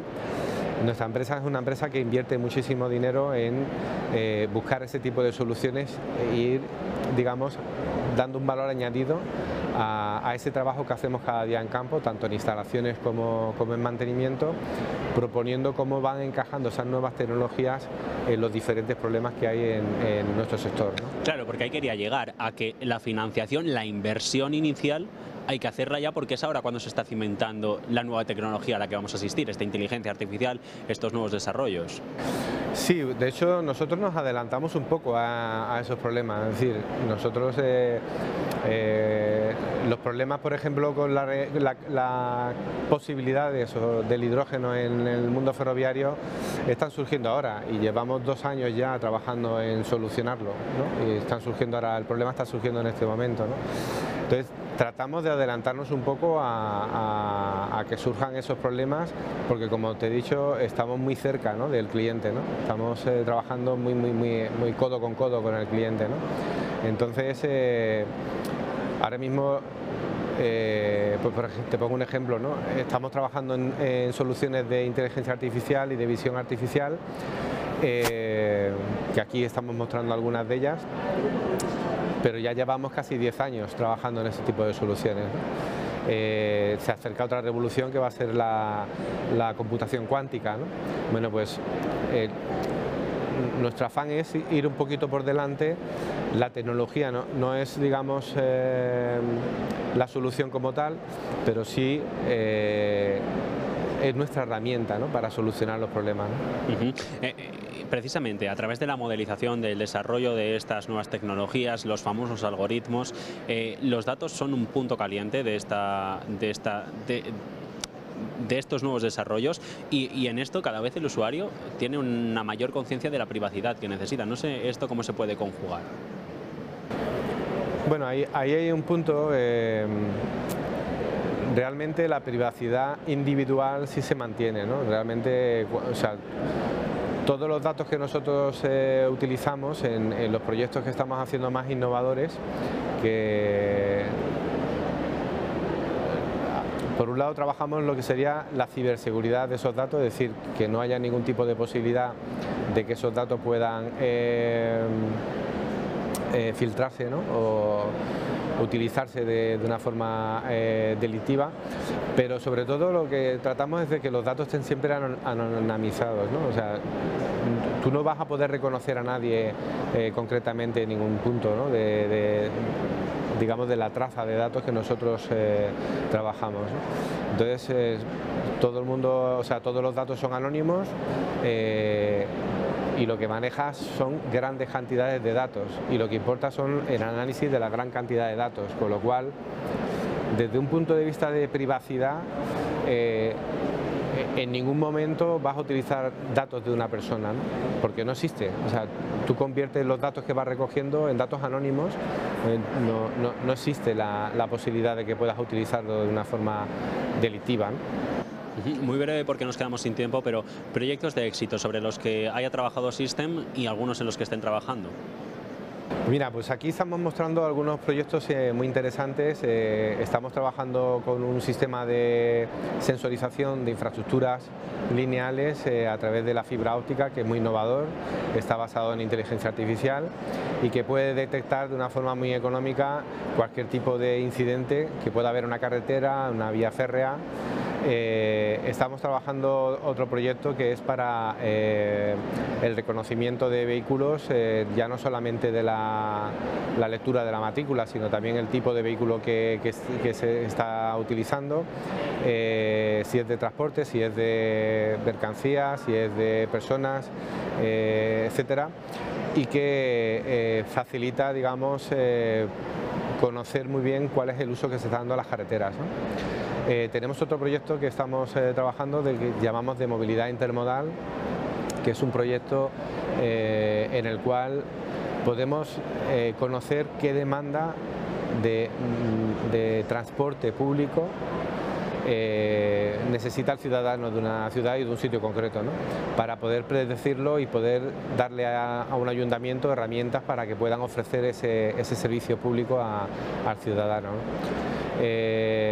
Tenemos también un UAV que fabricamos nosotros, que es un dron de unas características bastante particulares, tiene 12 horas de autonomía y también sirve para la vigilancia de infraestructuras lineales, sobre todo, también de fronteras, etcétera. Bueno, tenemos otro proyecto de carga de vehículos eléctricos. Bueno, ahora mismo en la feria podemos mostrar bastantes proyectos porque hemos traído la parte más innovadora que estamos trabajando en este momento y sobre todo el proyecto que te decía del hidrógeno, ¿no? Que es un proyecto de un reactor de pirólisis de hidrógeno que es 7 veces más eficiente que un reactor, una pila de combustible de electrolisis, ¿no? Para producir hidrógeno y que creemos que va a ser revolucionario, ¿no? De aquí a poco tiempo porque realmente el mercado lo está demandando, ¿no?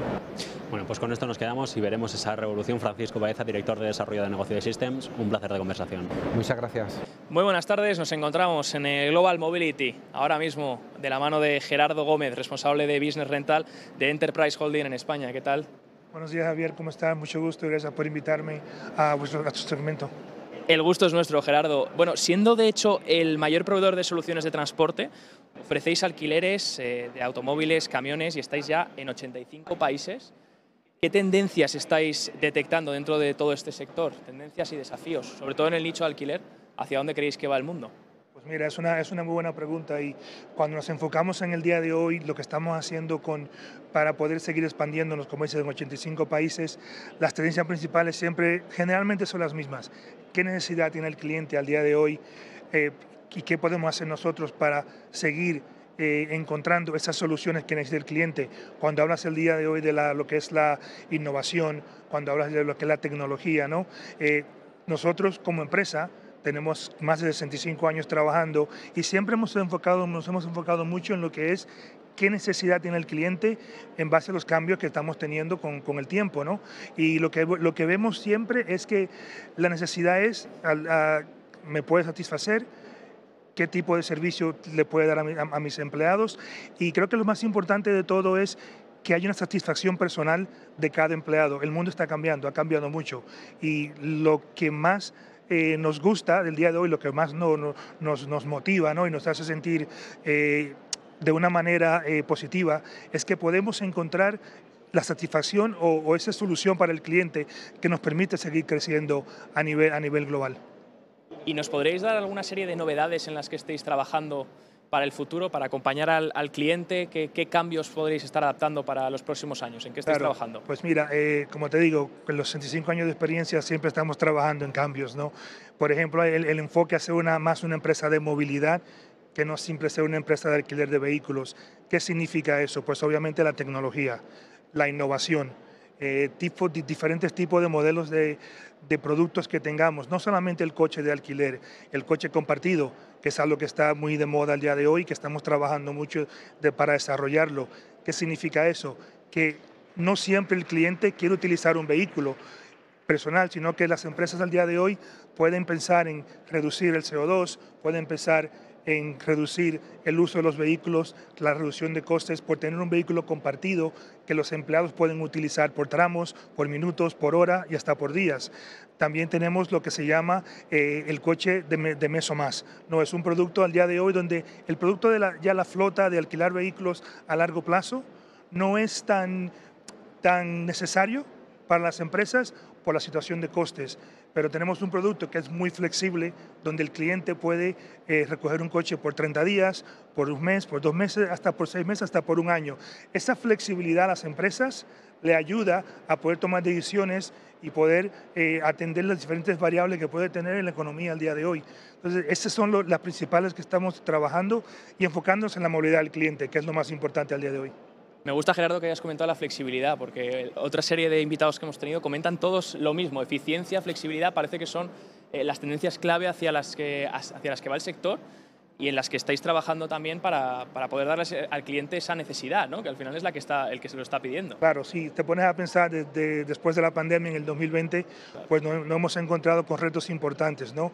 Y estos retos es que las empresas han tenido que adaptar un poco la estrategia de viajes, y la flexibilidad es clave en tener una buena estrategia de política de viajes, porque como te digo, los empleados no solamente quieren viajar a nivel profesional, también a veces utilizan los viajes profesionales para hacer viajes personales. Entonces tienes que tener esa flexibilidad y tener productos que el cliente se sienta cómodo con poder obtener el servicio que das, porque de esa manera pues te ayudan a poder, o tú les ayudas a ellos a poder conseguir lo que quieren. El día de hoy las empresas están muy enfocadas en la satisfacción del empleado y en la política de viajes es uno de los puntos donde más se están enfocando.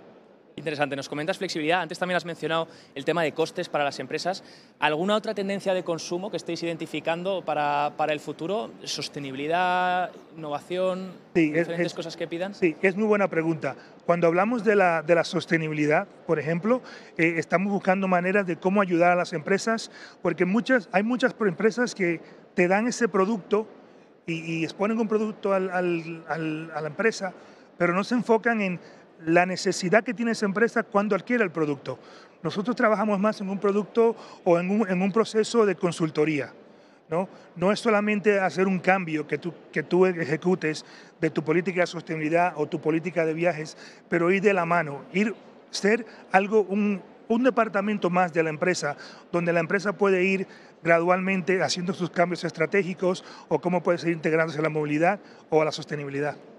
Pues Gerardo Gómez, te agradezco tu tiempo, que nos hayas comentado aquí sobre lo que estáis trabajando, las innovaciones y que tengas muy buena tarde. Bueno, gracias a ti, Javier, que tenga buen día. Continuamos en el Congreso de Global Mobility y lo hacemos de la mano de Bertrand Piccard, aeronauta, explorador, psiquiatra y presidente también de Solar Impulse Foundation. How are you, Bernard? And thank you for coming to Negocios Televisión. With pleasure. Well, I will start to ask you about the main areas of your foundation, the Solar Impulse Foundation. What are you working on, and well, to introduce the audience also. When I flew around the world in a solar-powered airplane, I noticed that it was useless to explain how beautiful was nature if we wanted to motivate people to protect it.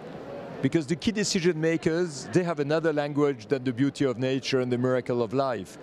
Their language is about job creation and economic profitability. This is why I put my Solar Impulse Foundation on the challenge of identifying more than 1,000 solutions, technical solutions, processes, products, material, devices, that would be able to protect the environment, but in an economic, profitable way. And now we have found 1,500 of these solutions in every field, in water, in mobility, energy, construction, industry, agriculture, circular economy, waste management, and all this is available. We can use them, and it would be a huge advantage, as much for the ecology as for the economy. Why do you think companies are not yet using this? Because 1,500, you just said, it's a lot of opportunity to bring. So what do you think makes companies not to use this yet, these options? Some of these solutions are used, but not enough. And it's crazy to see how much people continue to live in the past with very old systems, thermal engines that waste more than 3/4 of the gasoline you put in the tank, badly insulated buildings, inefficient light bulbs or heating and cooling systems, old sources of energy. But it's easy, you know, to do more of the same, although it's dangerous. So we need now to motivate pioneers in the governments, in the companies, in the public authorities, in the institutions, motivate pioneers that dare to change the old system in which we live in order to use these solutions and modernize our world. Do you think it's possible to achieve carbon neutrality with this if companies start to implement all these options? Yes, but not with the narrative that we have today. Because today we hear far too much that decarbonization is expensive, is difficult, reduces mobility, reduces comfort, reduces economic growth. And we have to show that it's different. It's not like this. I think the narrative must be the one of modernization. Modernization, it means replace what is polluting by what is protecting the environment. Become more efficient in all our systems, all our infrastructure. To modernize means that we will be able to do better with less consumption, less waste of energy, less waste of food, less waste of water, of natural resources, less waste of waste, because waste are also a resource and they are wasted. So modernizing our world will make a much better level of quality of life, it would develop the economy, and the decarbonization will be a consequence of the modernization. But when you say modernization, people will say, wow, let's go for it. If you say decarbonization, people will say, it's difficult, I don't want it. Do you think maybe companies need some sort of education on decarbonization and all the benefits it can bring? And also, you said maybe companies think it's very cost, it's a higher cost, but it's not. So maybe education, it's absolutely. And this is what we are doing now. We're starting to do, because we have all these solutions. Of course, we continue to identify and label other solutions. But what we do is the Climate Impulse Academy, which is a way to educate regions, cities, countries, governments, corporations, and show them what are the solutions that would be relevant for them if they want to be more profitable, more modern, more efficient. And Bertrand, what is the expected impact if all these efforts are implemented by the companies? What could be the impact for our world? I did not understand your question. What could be the impact if all these efforts could be implemented by the companies? Well, today, if all the solutions available would be used at the maximum level, we would have a modern and efficient world that would not emit any CO2. But before we have a general use of the renewable energies, before everything is efficient, before we get into a circular economy, you know, it will take time because people are lazy, people are reluctant to change, and we really have to show them how much an advantage it is to change, to be more modern, to be better. And this is why I also say to the climate change deniers, it's not just a question of climate. It's a question of having modern tools, modern infrastructures. This is not a question of believing or not in climate change.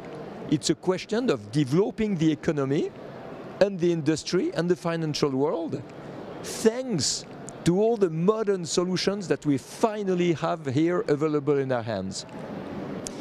Bertrand Piccard, thank you. It was a pleasure, and I wish you the best in this course with the foundation. With pleasure.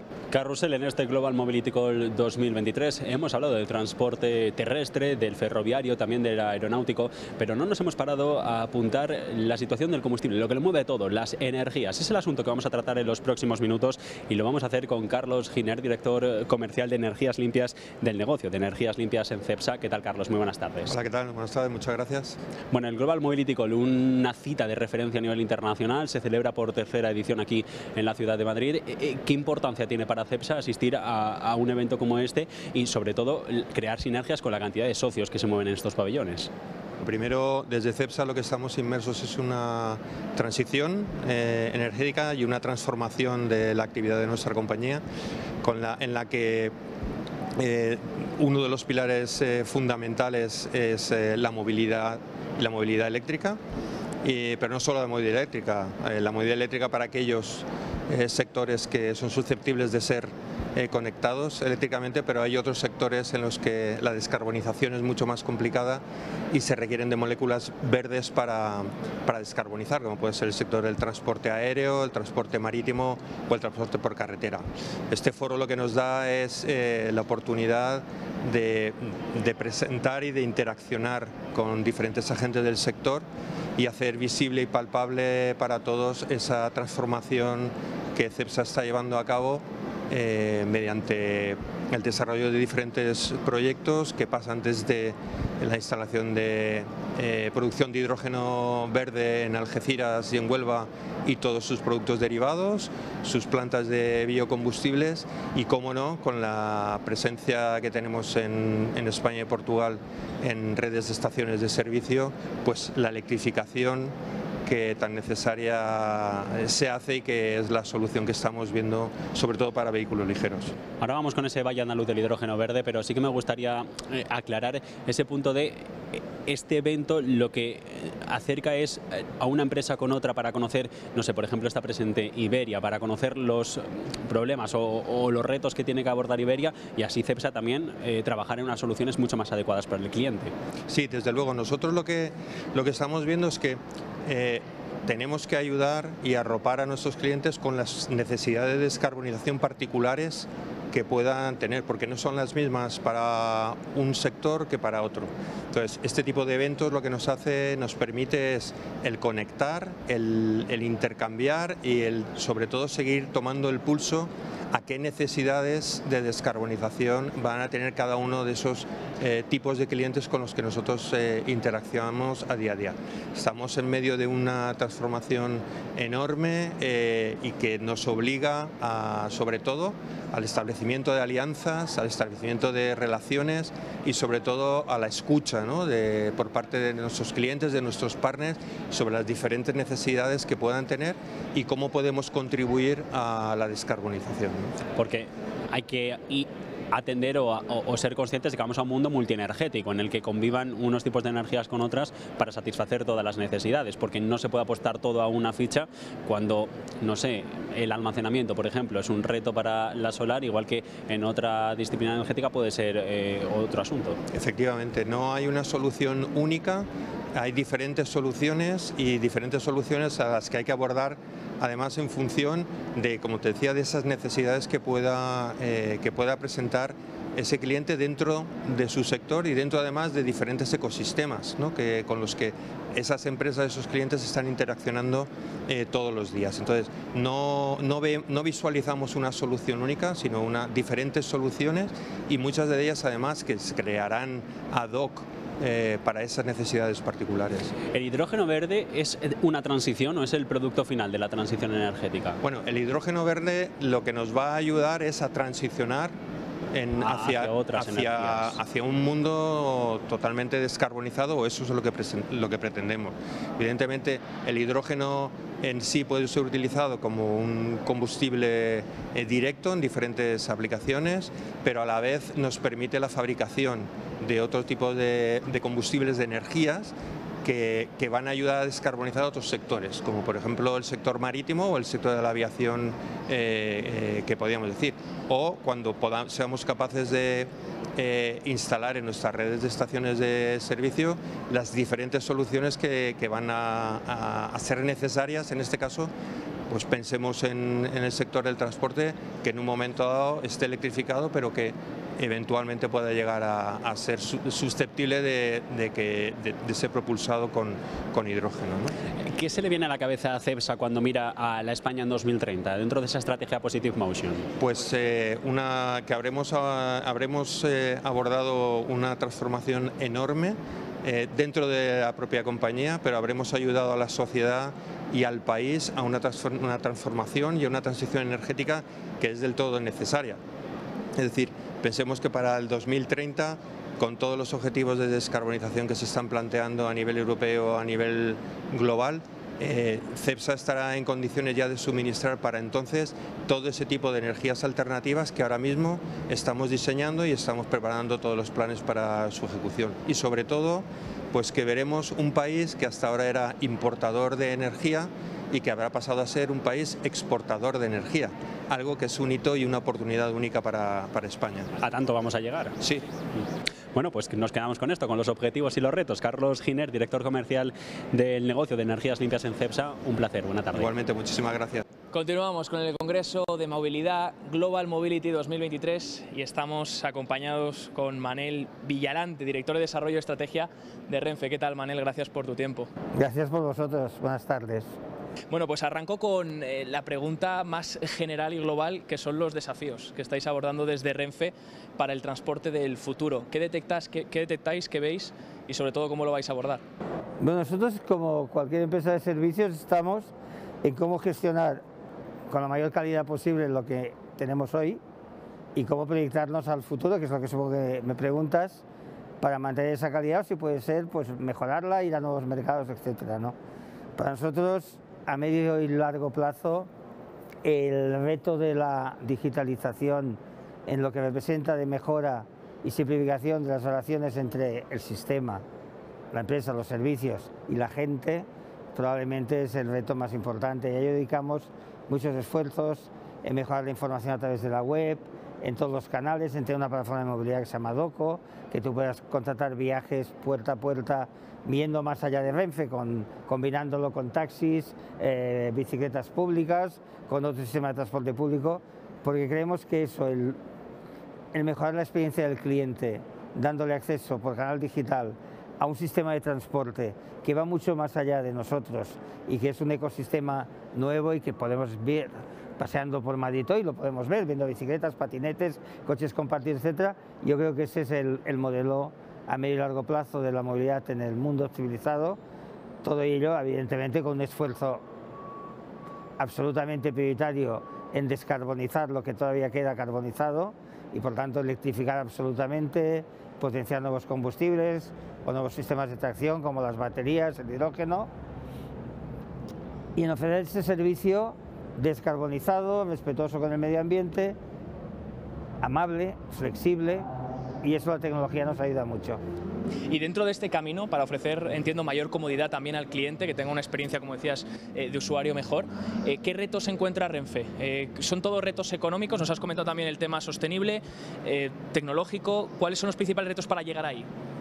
Bueno, nosotros hemos tenido, por el impulso del Gobierno y del propio Ministerio de Transportes, que es a quien de alguna manera nos marca las estrategias políticas, hemos tenido y estamos en un contexto de fuerte subvención del transporte público, especialmente de las cercanías, ¿no?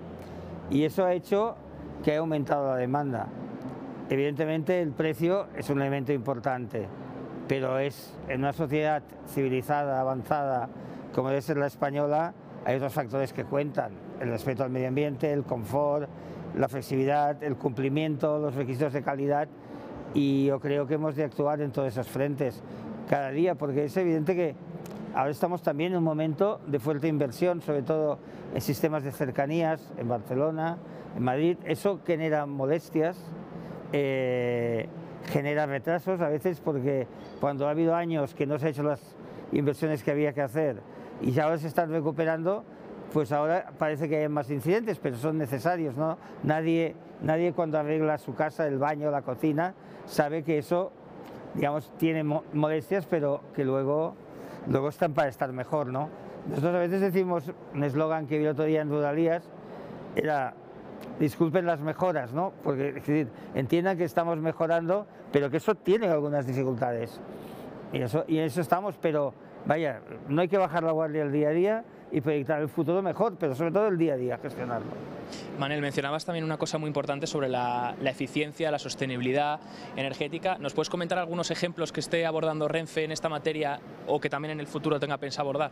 Sí, nosotros tenemos un plan estratégico de sostenibilidad que va mucho más allá, porque la sostenibilidad no es solo energía, sino también es económica, es social, es de perspectiva de género, por ejemplo. Pero bueno, yendo al caso concreto que tú me decías, nosotros tenemos aproximadamente un 80% de nuestros servicios totalmente electrificados. Somos el primer consumidor de energía eléctrica del país, son unos 660 millones de euros al año, es la factura que pagamos, bueno, que pagamos nosotros, pues que atienden al conjunto de españoles, ¿no?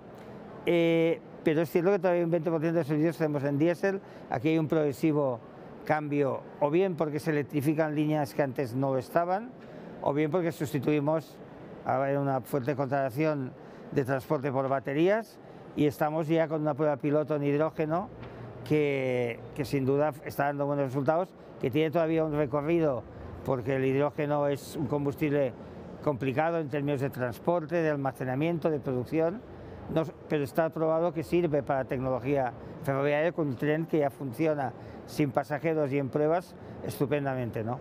Y por último, claro, somos muy conscientes de que somos ese principal consumidor de energía eléctrica del país, y vamos a hacer ahora en Valladolid, con carácter de prueba piloto, la primera central de producción de energía eléctrica fotovoltaica para que alimente nuestros trenes, con la idea de que si funciona iremos extendiendo en toda la red de alta velocidad, que es la mayor consumidora de energía, pues lo que llamamos autoaprovisionamiento, es decir, centrales conectadas a la red de alta velocidad que aprovechen este sol que tenemos hoy poquillo, pero que habitualmente tenemos en nuestro país, para reducir la factura energética y luego, sobre todo, poder producir hidrógeno verde, porque es cuando viene de energía eléctrica que tiene componente fotovoltaico, y bien poder reducir la factura y, bueno, evidentemente toda la energía que compramos es verde, todo el gasoil también tiene etiqueta de estar hecho el seguimiento, etcétera, pero bueno, vamos a ir mucho más allá. Ese es un objetivo prioritario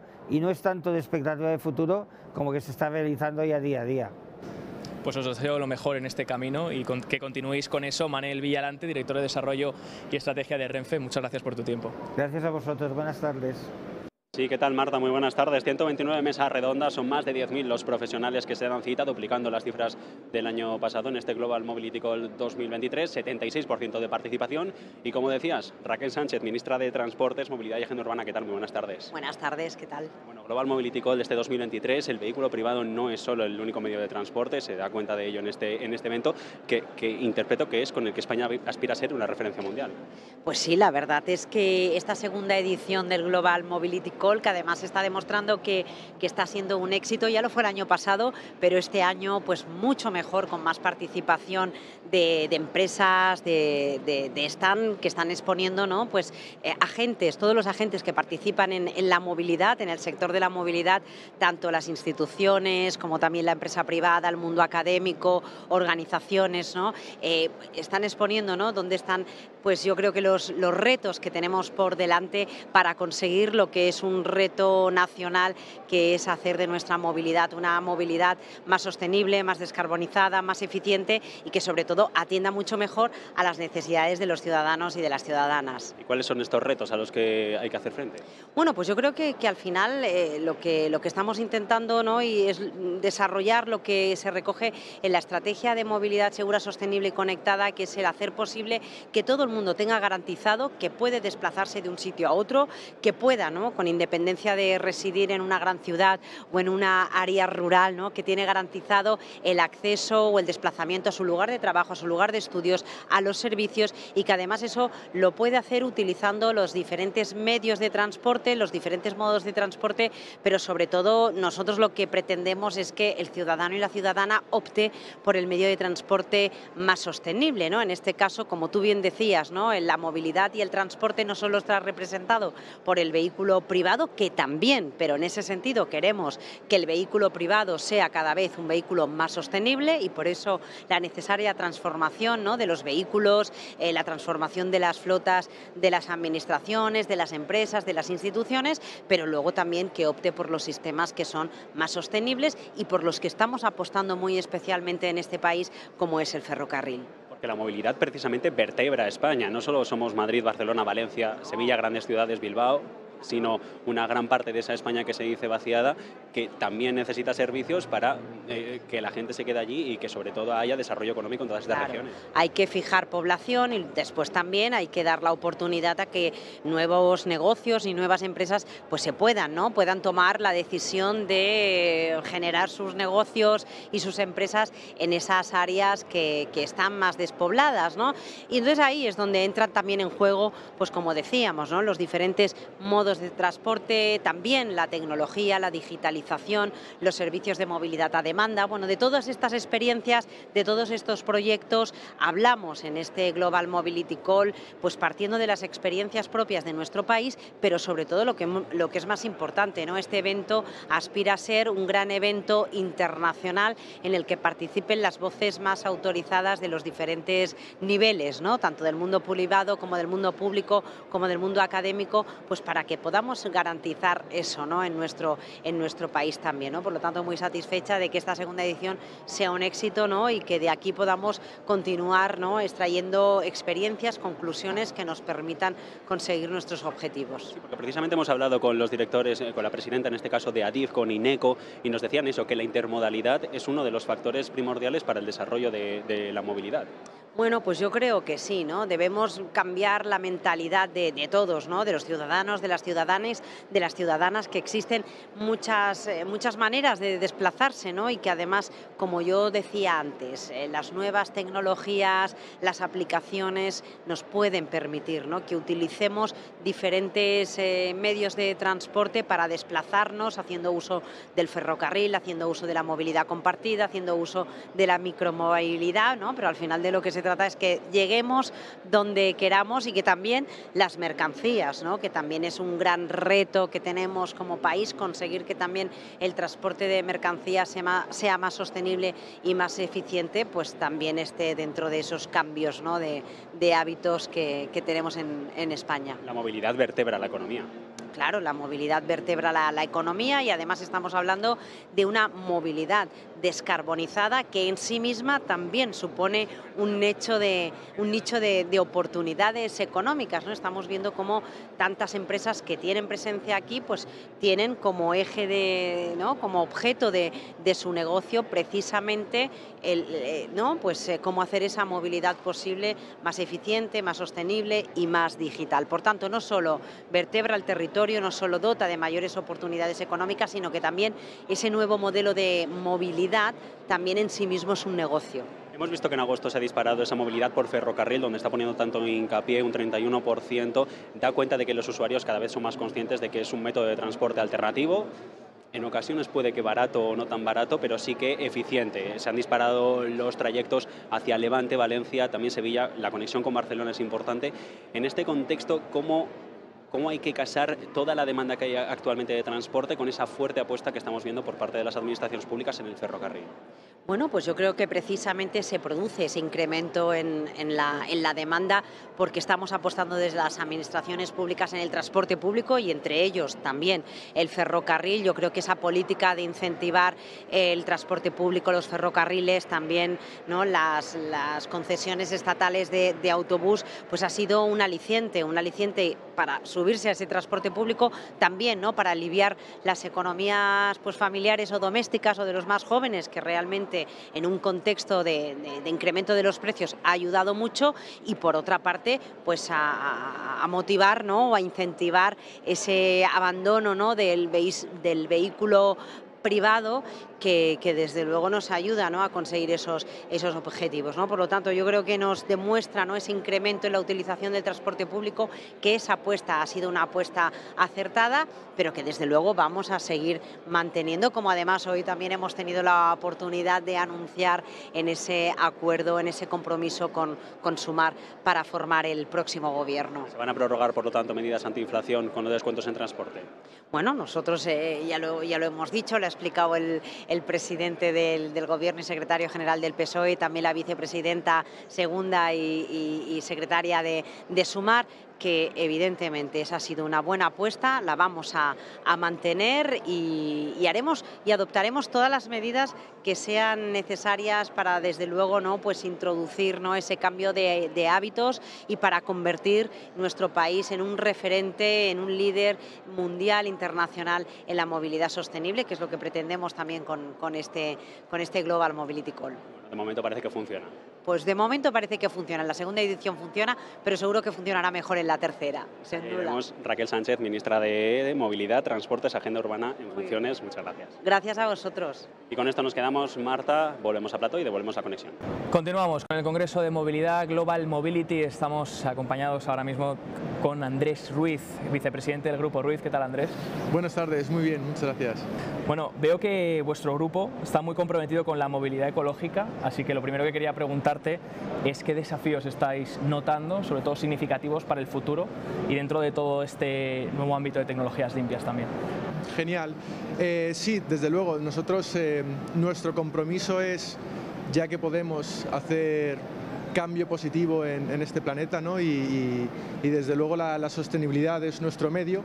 Es así desde hace mucho tiempo, ya empezamos a finales del siglo XX a introducir nuevas tecnologías y ahora se ha intensificado muchísimo, ¿no? Y el principal desafío pues es el desconocimiento.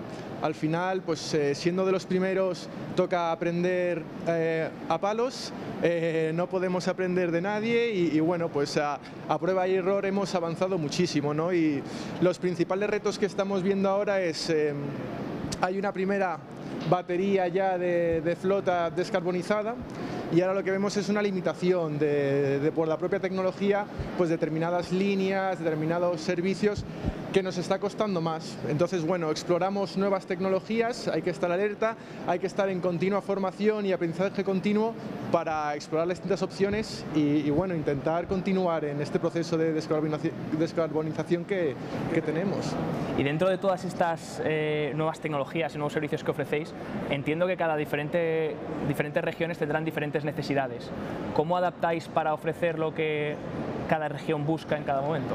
Claro, efectivamente. Nosotros nos gusta llevar una estrategia local. Nosotros pues tenemos vocación de servicio público, pensamos que somos importantes y causamos un impacto positivo en nuestros usuarios y en línea con eso desarrollamos pues nuestro propio sistema operativo, nuestro propio sistema de gestión local, que es lo que nos ayuda a personalizar nuestra oferta de servicios. Todo potenciado desde pues un centro de I+D, de estrategia, de operaciones y de tecnologías centralizado. Nos has comentado tecnología y sostenibilidad, también ¿qué otros retos veis en el futuro? ¿Qué vais a abordar como novedad? Claro, bueno, todavía queda un largo recorrido en tema de energía. Nosotros ahora estamos empezando a desarrollar el hidrógeno como operadores, pero también como productores, ¿no? Vamos a embarcarnos en eso para dar salida, ¿no? y aumentar nuestra velocidad de cambio. También vemos que la movilidad del propio sector está cambiando. El usuario tiene nuevas necesidades y es nuestra obligación, ¿no? como como operadores de movilidad, adaptarnos a ello, ¿no? Entonces, bueno, también estamos actualizando nuestra oferta de servicios de movilidad y además de tener el autobús tradicional, lo complementamos con otros medios, ¿no? Hemos desarrollado un autobús a la demanda, que es flexibilizar y optimizar las líneas de autobús, y también pues tenemos un servicio de sharing que incluye patinetes, bicicletas y unos vehículos bastante especiales, son triciclos. Dentro de estas tendencias del consumidor que dices está cambiando y exige ahora nuevas cosas, ¿es eso lo que exige? ¿Más flexibilidad, mejor eficiencia? ¿Qué estáis identificando? Claro, yo creo que estamos en un momento apasionante en el que el ciudadano cada vez es más exigente y yo creo que va a todo. Quiere tener un viaje más confortable, quiere tener un viaje más directo, más económico y que en definitiva se ajuste más a sus necesidades, ¿no? Entonces nosotros apuntamos a un tanto a larga distancia como un puerta a puerta, o como puede ser el caso que nosotros apuntamos a, oye, que a lo mejor tú quieres disfrutar de tu trayecto, no solo tienes una necesidad de movilidad, puedes disfrutar de ello. Pues para eso tenemos una oferta, ¿no?, con los triciclos, que pensamos que tiene una experiencia de viaje bastante peculiar.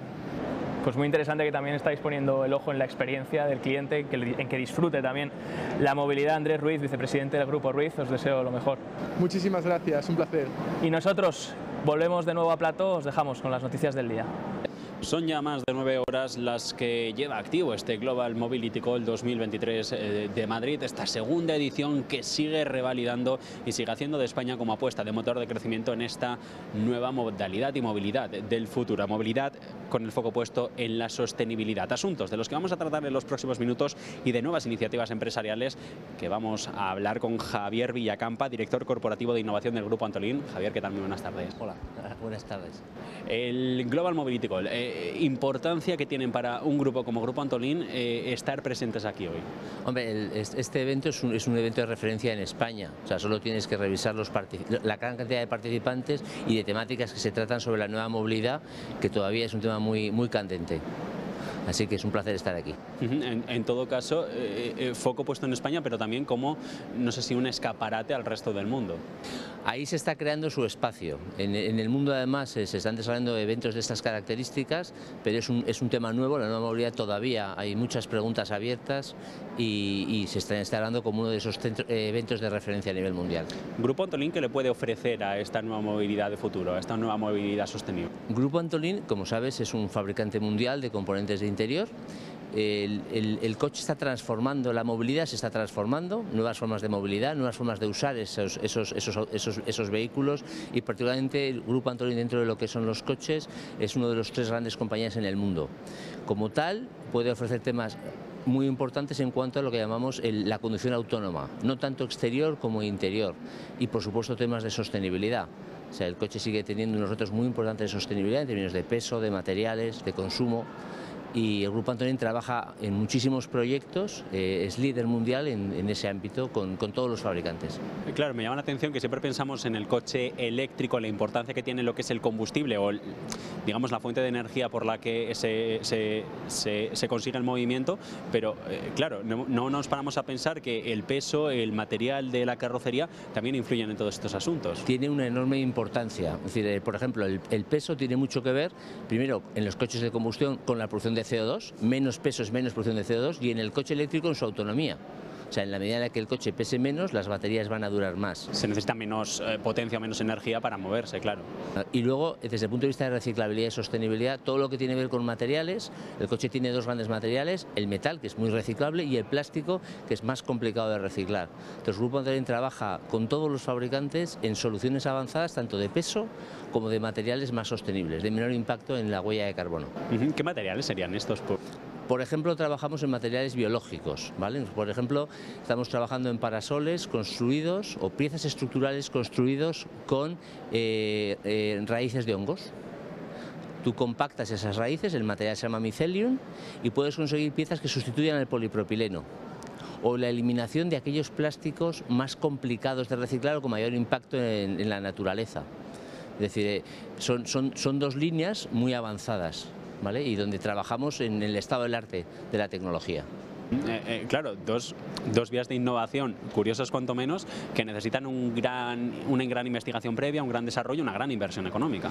Bueno, el Grupo Antolín, como sabes, es un grupo familiar que siempre ha apostado por la innovación, nació por la innovación y que es español, lo cual no hay tantos grupos españoles con esa potencia. Entonces, ni de autopartes tampoco. Exactamente, entonces siempre ha apostado por esa innovación. Entonces el Grupo Antolín mantiene un equipo en España muy fuerte de innovación en muchos ámbitos de lo que es el coche, ¿vale? Empezando por la parte de materiales, y eso es una cosa que siempre sorprende hasta a nuestros clientes, que dicen cómo es posible que este centro de investigación exista en España cuando no son alemanes, no son franceses, no son chinos. Bueno, pues es porque es el Grupo Antolín y es un grupo nacional. Hay que poner más en valor lo nuestro. Exactamente. Bueno, estamos precisamente en ese contexto en el que Alemania, Francia, por la industria, siempre ha sido uno de los focos de crecimiento y economía, en este caso en Europa. Siempre pensamos en los grandes de las autopartes en Estados Unidos, pero como decíamos, hay que poner más en valor en lo nacional y sobre todo en esa innovación que se está llevando a cabo. Pues podría darte algunos ejemplos. Es decir, se habla mucho del coche autónomo. Las tecnologías del coche autónomo o del coche eléctrico, muchas de ellas vienen de fuera de España, vienen de otros países, más avanzados en baterías o más avanzados en temas de mecánica, pero concretamente la innovación en el interior viene de España, aprovechando este liderazgo que el Grupo Antolín tiene. Hablamos ya del interior autónomo, de un interior que no solo va a mejorar el confort, va a mejorar la seguridad y va a mejorar la salud de los que viajan dentro. O sea, el coche va a pasar a ser como un cocún de salud, ¿no? Haciendo referencia a la famosa película, es decir, un cocún de salud que va a cuidar de ti mientras estés dentro de él y que va a estar hiperconectado con el exterior. Ese es un cambio que se está produciendo y que Grupo Antolín es uno de los líderes mundiales en esa transformación, que vamos a empezar a ver en muchas innovaciones, ¿vale? Así que es un tema muy interesante. Me gustaría precisamente hablar de una alianza, un proyecto del que he leído, el NICE ACID, que me llama la atención por la colaboración con la que trabajan, con el Instituto de Oftalmobiología Aplicada y la Universidad de Valladolid. No sé en qué trabajan. Ese es un buen ejemplo. Los componentes de interior han sido tradicionalmente o piezas, digamos, para vestir el interior, para decorarlo, o piezas para iluminarlo. Estamos pasando a elementos de interior inteligentes capaces de actuar sobre los usuarios o sobre el conductor en este caso. En este caso hablamos de utilizar la iluminación no solo para decorar o para ver, sino para mejorar nuestra visión. Es una tecnología que lo que permite es modificar la apertura de la pupila en la condición nocturna. En estos días de lluvia aquí en Madrid, los que somos miopes lo disfrutamos por la dificultad que tenemos de conducir de noche con lluvia, por la falta de precisión. Entonces, esta tecnología de iluminación, adaptable a cada usuario, a su particular situación visual, puede estar operado, puede no estar operado, permite mejorar la precisión, la agudeza visual. Y eso va a impactar fuertemente en su confort, en su seguridad y en la seguridad de los que van fuera.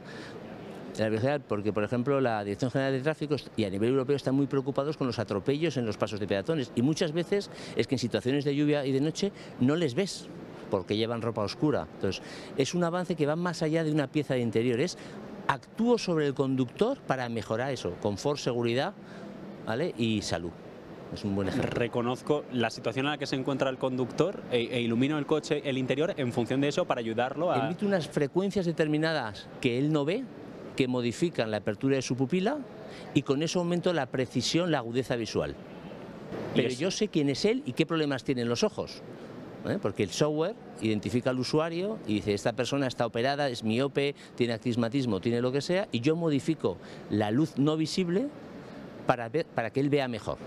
Y eso es tecnología española. Y eso es tecnología española. Pues con esto nos quedamos. Javier Villacampa, director corporativo de innovación del Grupo Antolín. Nos quedamos sin tiempo, pero una charla verdaderamente interesante. Oye, muchísimas gracias, un placer. Vale, encantado.